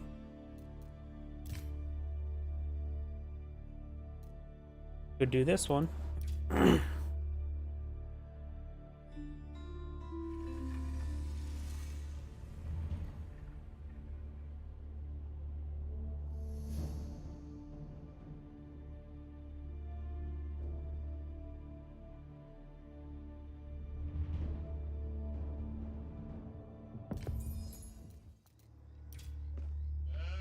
Greetings everyone, and Grade here with another H-Pires 4 replay. Spawn top left side as the pink Byzantines, we have Knoosh. Spawn bottom right side as the yellow Ayyubids, we have Lucifer, the Lightbringer. When it comes to map generation, we got some deer over here and deer over here for the Ayyubid. Plus we get advanced berries, improved berries, so we've got horse berries close by. There's also more berries down here. Additionally, if you look at his wood, it actually provides a very good natural barrier, so he's going to have an easy time walling in everything. But if he wants to go for traders, he will need to clear out this tree deposit, so you may want to eye for this one sooner rather than later.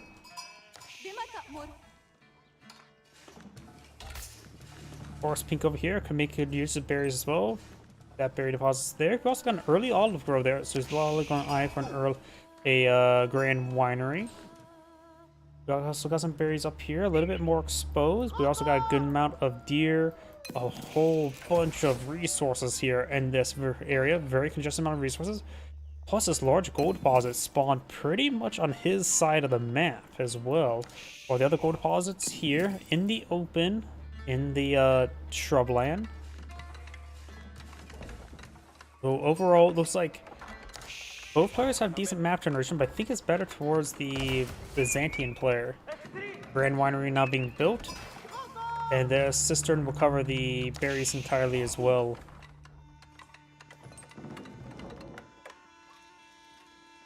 We do have economic wing growth, which is most time I see the economic or the military wing reinforcements selected, but not the case this time.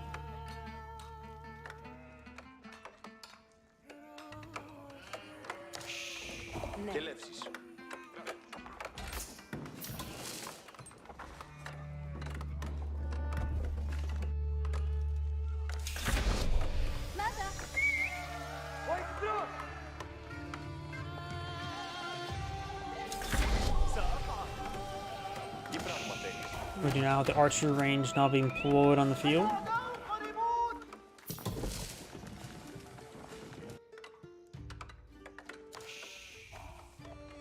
Oh yeah, when it comes to mercenaries in the field, there's always some mercenary Magudai and mercenary Desert Raiders, as well as possibility of mercenary Musafati warriors and mercenary camel archers. Got a couple archer ranges being built here. It does cancel that one archery range. Horsemen being deployed on the field, making their advance. Level 2 cistern now complete. Horsemen and scalpers way forward. Archers getting some hits there. Villager getting hit as well. Eyeing for a house here, probably for the border settlement upgrade. Cancels the house.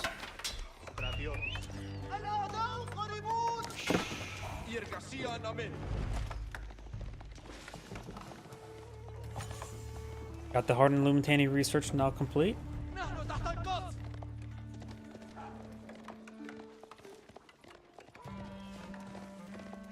Villagers now being pursued once more. Sorry, I hit my microphone. My apologies. Drops off the olive oil and berries there. Has exactly 600 olive oil. Somehow he got exact amount. Mercenary house now being built. He sees horsemen, archers. Uncommon see from Ayyubids, heavy Agilom and or camel lancers. So, not sure what he should get out then.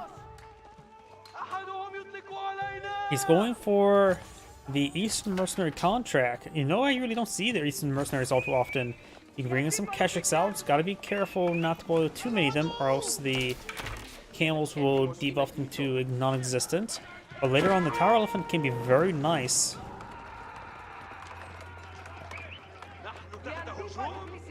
Since he went for Eastern Mercenary contract, I probably would like to recommend him go for the foreign engineering company, get those unique research, because the Keshiks will get the Steppe Lancer upgrade, improved Steppe Lancer. Additionally, the Haldar research is very nice as well. What's the last unit again? The Giloms. I don't know if they probably don't get boot camp or anything like that. Archer versus Archer. Lieutenant taking some fire there. Mostly does have the shield wall up. Does split his fire there. Get a bit of damage on those horsemen. Archers pushing way forward. Get some damage on those villagers. One villager does go down.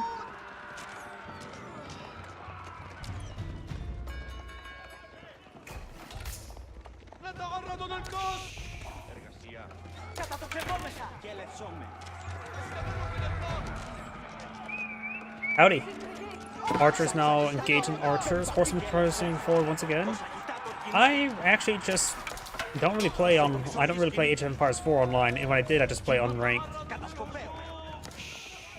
Horsemen backing on off archers as well. Got more archers engaging each other. Got now a pair of Keshiks here to help engage. Keshiks charging way forward.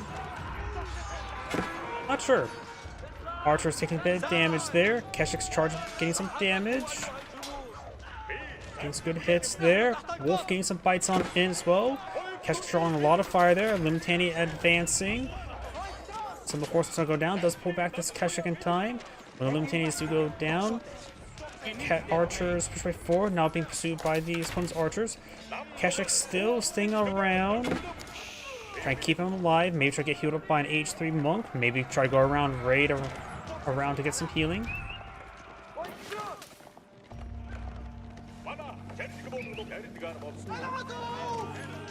Archers now engaging. Keshiks pushing way forward, get a bit of damage. Down over here, we got the horsemen engaged by some. Oh, got a Desert Raider on the field as well. Probably just to debuff the Keshiks. Horsemen gain some damage on these archers, able to close on in. Need some more Limitani. Keshiks may not be a spammable option at the moment. Maybe we're going to keep the Desert Raider in range combat so he can make sure to stick around for the Camel Unease debuff. Of course, Keshiks do have, or Desert Raiders do have great melee armor as well. Granted, Spearmen mostly rely on the bonus damage. Either way, some of these villagers getting hit now. Villager does go down. Archers now engaging. Desert Raider does go down. Desert Raiders have no inherent range armor, so they're very vulnerable to archer fire. Plus, their health is not significantly too high. Scalp down. Villagers trying to back on off and being retasked to the berries immediately. Also has 10 villagers garrisoned inside. The fire out. Good damage there. Yellow starting to back on off. Right now the army composition is 15 versus 11. Another round of Keshiks now being pulled in the field. So have some berries here. 1.5 berry bushes remaining. Villager backing on off. Do we have the border settlement? Yes, we do have the border settlement research. Good damage on those archers. These archers making their way up north for the summer. I know those horsemen are quite wounded as well. Got survival techniques being researched. He is starting to collect deer. Has not touched any of them.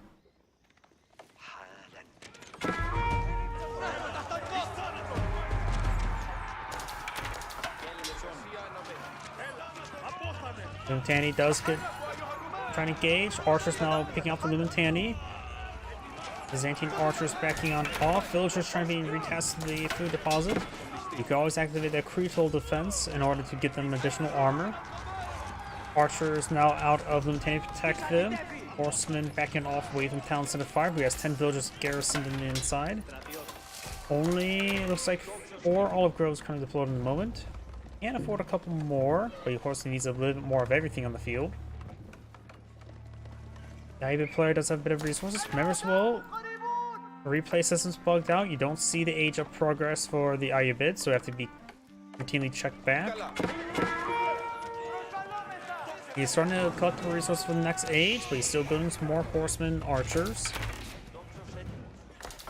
So I'm going to just time it out for whatever gold his villagers collect, then he can start aging up when he gets 600. Lumber mill gets canceled or deleted. Archer range now being built in its place. Ashix do receive a damage, but does snipe a villager there. And that forces Yellow to fall all the way back home. So these Keshiks did buy Pink a lot of breathing room. He has another 500 olive oil. That should be another round of Keshiks. Oh, Keshiks are 400, of course. They come in groups of 2.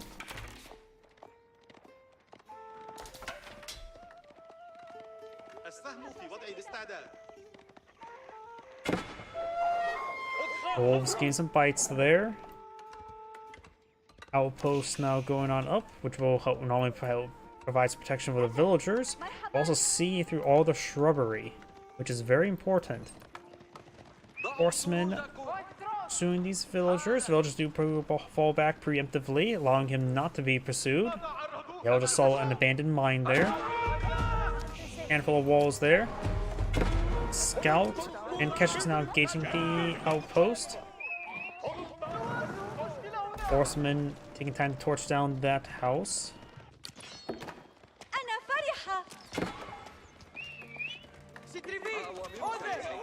Keshik down. Good damage on the scout. Scout down. Up north, Horseman does take a bit of damage there. Horseman migrating back up north for the summer. While this Keshik's migrating south for the winter. More berries being collected on up. Looks like they're almost halfway claim. Actually, they're over halfway claim. Keshik takes some damage there. Also got the Desert Raider there to provide debuff. And that's the last Keshik. Golden Horn Tower now being built. If he does not get the veteran contract, he can just maintain Keshik production and does not randomly gift him Guillaumes. And remember as well, for the Golden Horn Tower, it does actually affect of what you can get out of Trading Post Mercenaries instead. The Trading Post Mercenaries do get added in the pool, and if that's the only thing available, that's the only thing you can get from them. So if you ever want to get the more Musafati warriors or Camel archers from the Golden Horn Tower, you're more than welcome to.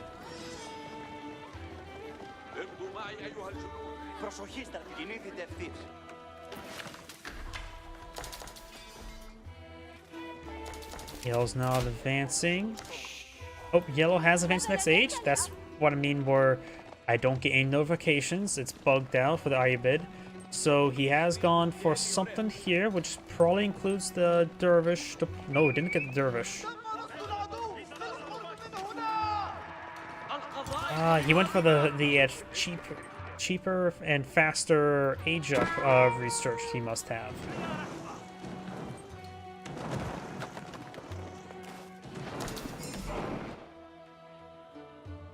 So I can go, let's see, what should he go for the next one? I don't know how the Trade Ring Bazaar works in Age 3 and Age 4, just due to the fact that nobody goes for that. It says better trade, so the favorable trade may be like a 75% discount if I were to hazard a guess. I honestly have no idea. The other one does get him some Adabigs, or haven't pronounced them, which gives your units built out from 7 structures plus 20% health, which can be very nice. Or you can get 7 Desert Raiders for free every 2 minutes, or you can get your level 3 upgrades for free and immediately, assuming all of the research has been researched. So all can be very useful, but least useful is the Trade Wing Bazaar. Good little amount of kills there. Yellow's pushing me forward.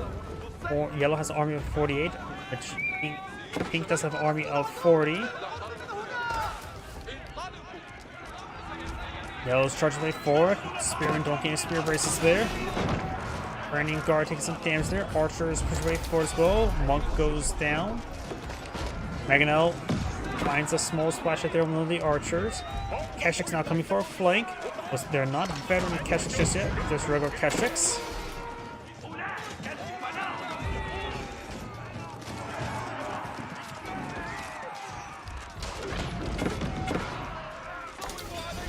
Does not take out the Mangonel, which is very important. He needs that Mangonel gone. He's getting nice and close. The Mangonel does go down there. We got 15 archers for Byzantine player. Yellow has 20, but only has 14 here.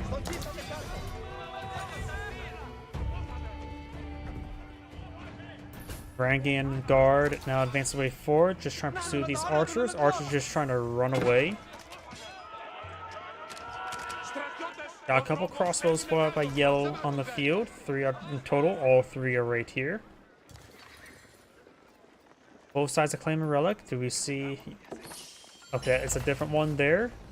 And he has put a relic inside of the monster, which gives him gold generation rather than olive oil generation. Yellow cannot eat boar. Pork is haram.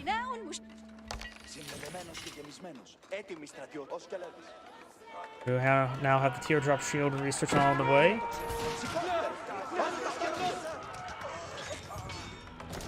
Desert Raiders, or those are Camel Lancers. I always get those two models mixed on up.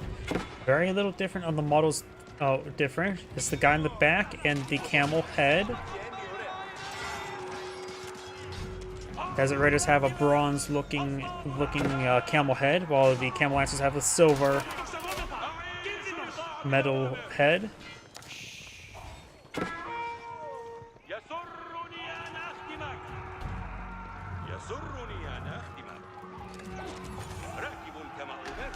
Outpost taking a bit of fire there.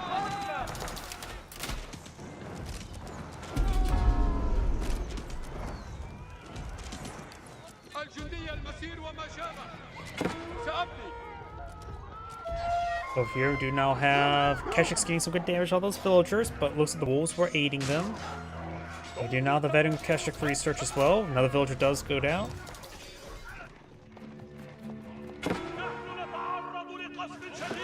Over here, we do now have the Keshiks engaging these Camel Lancers, among everything else. 6 site down here has been captured, though the dervish is quite wounded.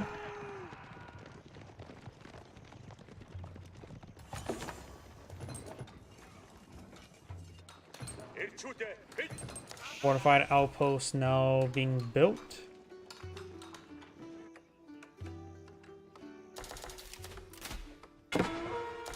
Some villagers making their way over to the deer deposit to collect on up. Battery ram now engaging the outpost. Keshiks getting some damage on the battering ram. Battering does go down. We've got a decent number of archers and crossbows here. Camel Lance is falling back. Most of the Ayyubid army is those archers, so any sort of heavy infantry or heavy cavalry should be decent against them. The Byzantine player does have a mix of everything, even now getting some Ghiloms on the field. I'm not sure that's from Golden Horn Tower or from Manly Deployment. He's getting Keshiks and Ghiloms at the moment. And Varangian Guard.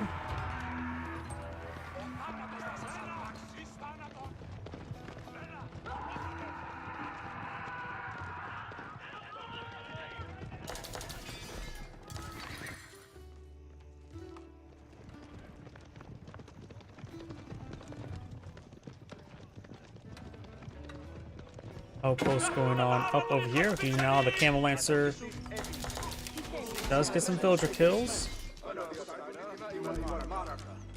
Another round of Ghiloms. Also, Golden Horn Towers just deploy on Ghiloms. There's not half bad unit to go along with this Varangian Guard, having more health as opposed to Varangian Guard.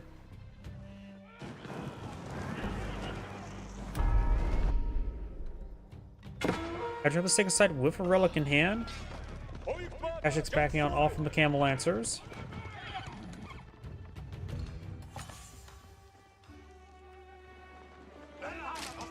Good damage there. Camel Lancers do go down there. We got a little bit of walls here by Magenta. Unupgraded outposts. Yellow's going for a good number of walls over here.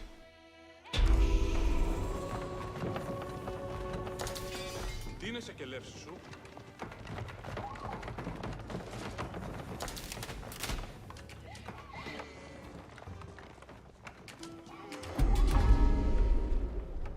Here going on down.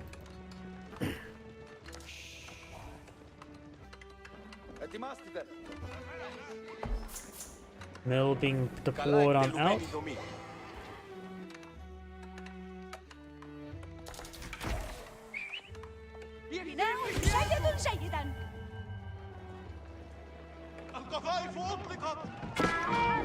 Lancer is pushed right forward, bit of damage there on the scout. Keshik's backing on off.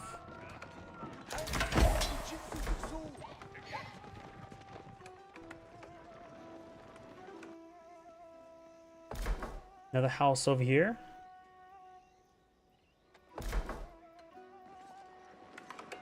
You know, I just got a stupid question in my mind. I'm assuming border settlement does not see into forests. Sort of partially does, but nothing too crazy. Outpost can see quite well into the forests.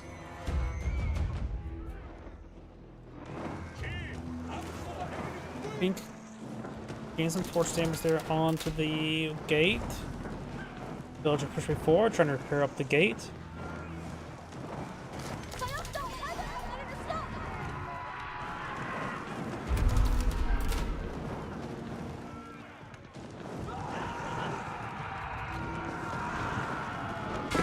Camelites just make their charge. Got a bit of damage here.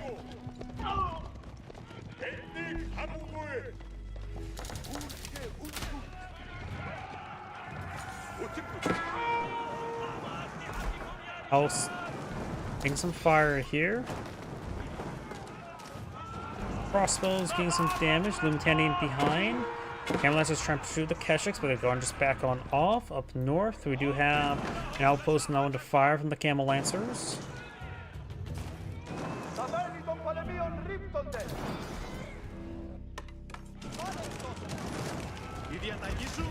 And the gate does go down.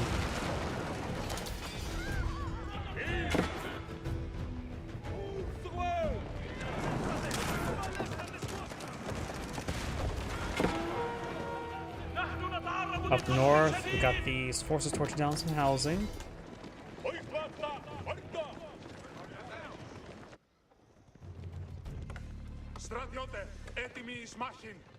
Brangian Guard now trying to gauge these Camel Lancers, or just running by them. Camel Lancers decide not to finish them off, more of the guardsmen deployed on out, but however, they will be outnumbered or outqualityed. So engage the Camel Lancers now. Against the Camel Lancers, maybe good idea to just go berserking in order to get extra damage. They have higher attack speed than Camel Lancers, if I remember correctly. And so they would dish out more damage than they receive by berserking.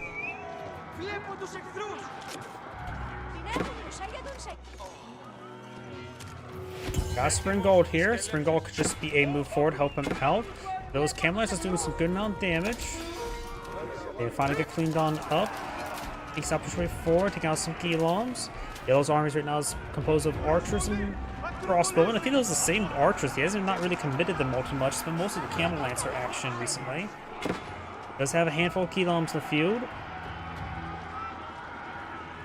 His opponent's composition mostly involves somehow an even split between Varangian Guard and Guillaumes. Somehow he managed to get an even split of them.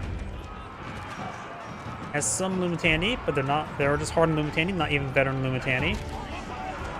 Turn around to engage. The archers can be somewhat ignored, but the crossbow not so much. Right now, Pink needs to Mangonel or 3. And Springalds. He needs those. He does have 2 Springalds in the field, which is the minimum number. A third one will give him a bit more room to breathe with. His opponent has 3 Springald as well.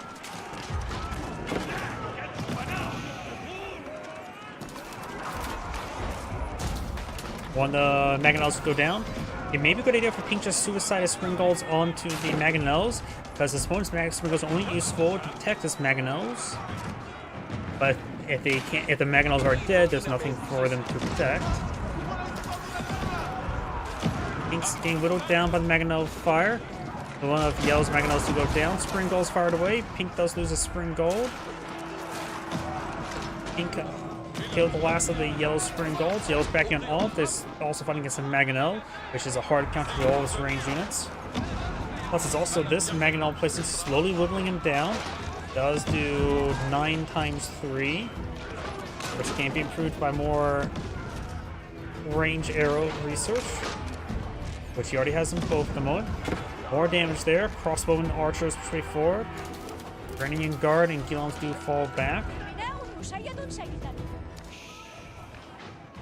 Because anti-player house only has 5 archers, does have the veteran archer research. I think mixing a handful of them wouldn't hurt. A couple more. Last of the deer being cleaned on up now.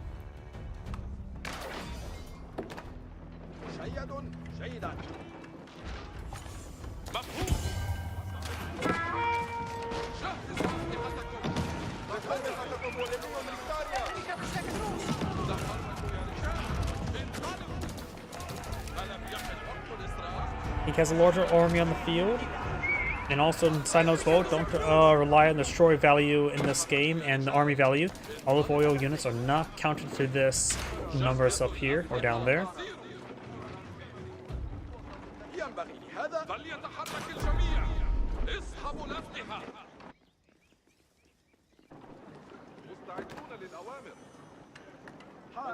I just realized something. Pink only has 54 villagers. Yellow does have 2 town centers. Pink only has less than half the villagers as his opponent. Yellow has killed more villagers than Pink, but that's a very small difference. Yellow's economy is going to be very strong. There goes that Mangonel there. Pink has to focus on getting that economy fixed. He could eye for some traders. They do have a slight, what, 20% better olive oil drop off, maybe 25% if I get the exact amount. They're just generically better traders than most civilizations. Pink is losing some of his units now.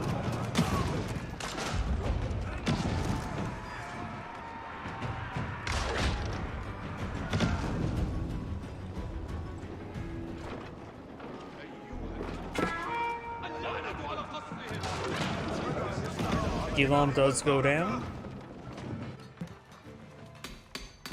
We also still got some berries up here, can always still claim up, which he is now. Has a decent number of olive groves around the Grand Winery. And about a handful more. Also clean up some stone. He may be eyeing for a keep or maybe a secondary town center. He almost has no stone for it. And I think a secondary town center could do him some good, or traders, something to improve his civilian count, because that's what he's lacking at the moment. He almost has enough resources to age on up. I think Foreign Engineering Company could be very good, because I think the War Elephants is something, Tower Elephants is something he should actually eye. They have great range armor, they're not classified as heavy, so his opponent's crossbows are basically nullified against them. And they, of course, have their mounted crossbowmen, and so they're going to be very effective as Gilams. I think Tower Elephants are something he should be eyeing in the future. Pink has claimed up 2 relics. Neither are inside of the Grand Winery. Olive oil is generically better than gold, unless you're wanting to age up. War Engineering Company now being pulled on the field. Very nice. I want to see Tower Elephants. Zayabid aging up. Remember as well, I don't see the progress bars if he does go for them. He is going to age tier 3, which does also make his town centers produce faster, so he has pretty good villager production rate.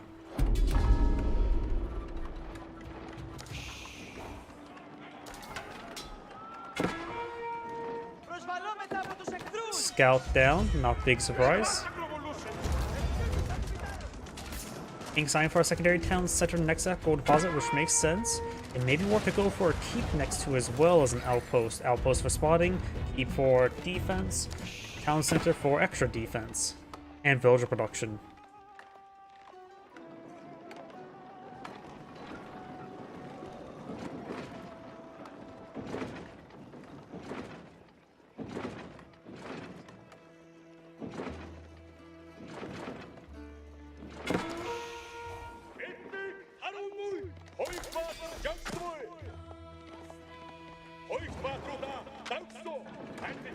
level 4. Got a Grease Axles being researched as well. He has a decent amount of resources stockpiled up, so he may be eyeing for a good number of elite research, maybe a university research. I'm not sure what he's exactly eyeing. He does have a larger military force on the field as well. And when it comes to quality, you can't judge by that. The quality seems relatively similar. He has more heavy infantry than his opponent, less about similar crossbowmen. His opponent does have a good number of the mangonels. He has also two different variations. One must be built by a workshop, the other one must have been manually built. We are going to see some Royal Cannons. Like I said, I disagree with the Royal Cannons. I think the War Elephants are the way to go. We also got various elite research. He still needs elite mercenary contracts to get out the mercenary War Elephants. Villagers are engaging these wolves. Does have textiles, but the wolf, no melee armor, and so the villager's taking a lot of damage there, but he should be able to defeat the wolves. And oh, got the age up by the Ivan player. He went for something here. Military ring reinforcements. Okay, he's going for the free Desert Raiders. He needs to get them at least a veteran. Theodore Wage is going to be pretty out-teched, but getting free veteran Desert Raiders may be much better.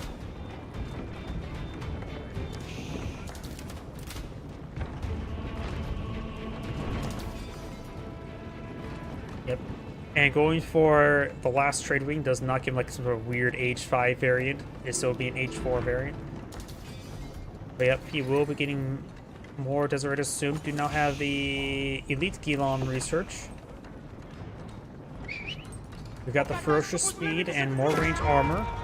Pink has a good position. We've got a good number of mangonels, but Yellow's lacking a front line. Pink's back line got hit a little bit hard there. And there goes all the front line there. He could actually push forward. Springbold's now engaging, takes out one of the mangonels. Another good kill there. He must have the Rolling Strutter upgrade. There goes Springbold. Rolling Strutter has been complete for Yellow as well. Does get a bit of damage there. Elongs and Varangian Guard engaging the Mangonel.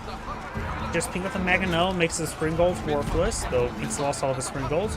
Keshik's charging way forward.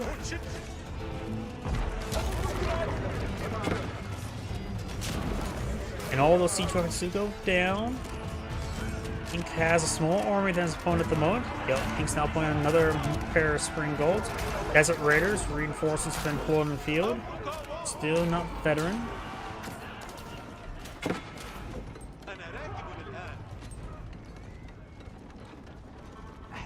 He also can deploy out siege with his cavalry now, that could be very useful.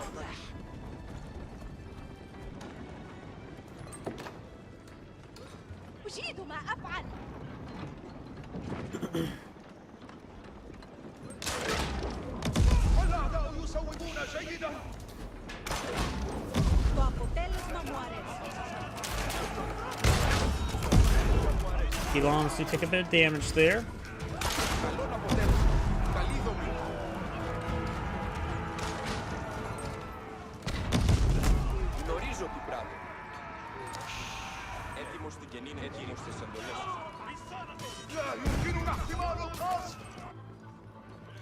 Elam's pushing the way forward. These ones will get ripped apart. You can activate Berserking, which also increases their movement speed. The armor attack's on the way for both players. Ibid's almost complete. House will be burned on down. He's a bit of a home wrecker. Crossbows do take a bit of damage there. Fortified outpost does get set ablaze.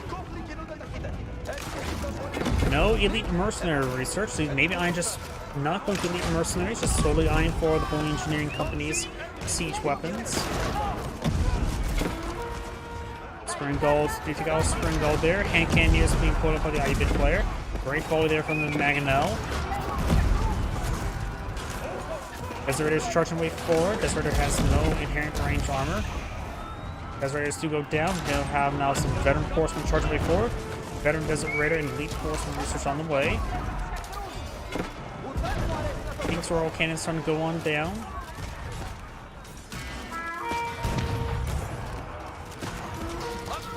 4 cannons do go down there. And Pink does back of the game now. There's Angrade saying, "Thank you for watching," and on to next replay. As mentioned beforehand, that shall be my last replay for tonight. So everyone, thank you for watching. Have a good evening.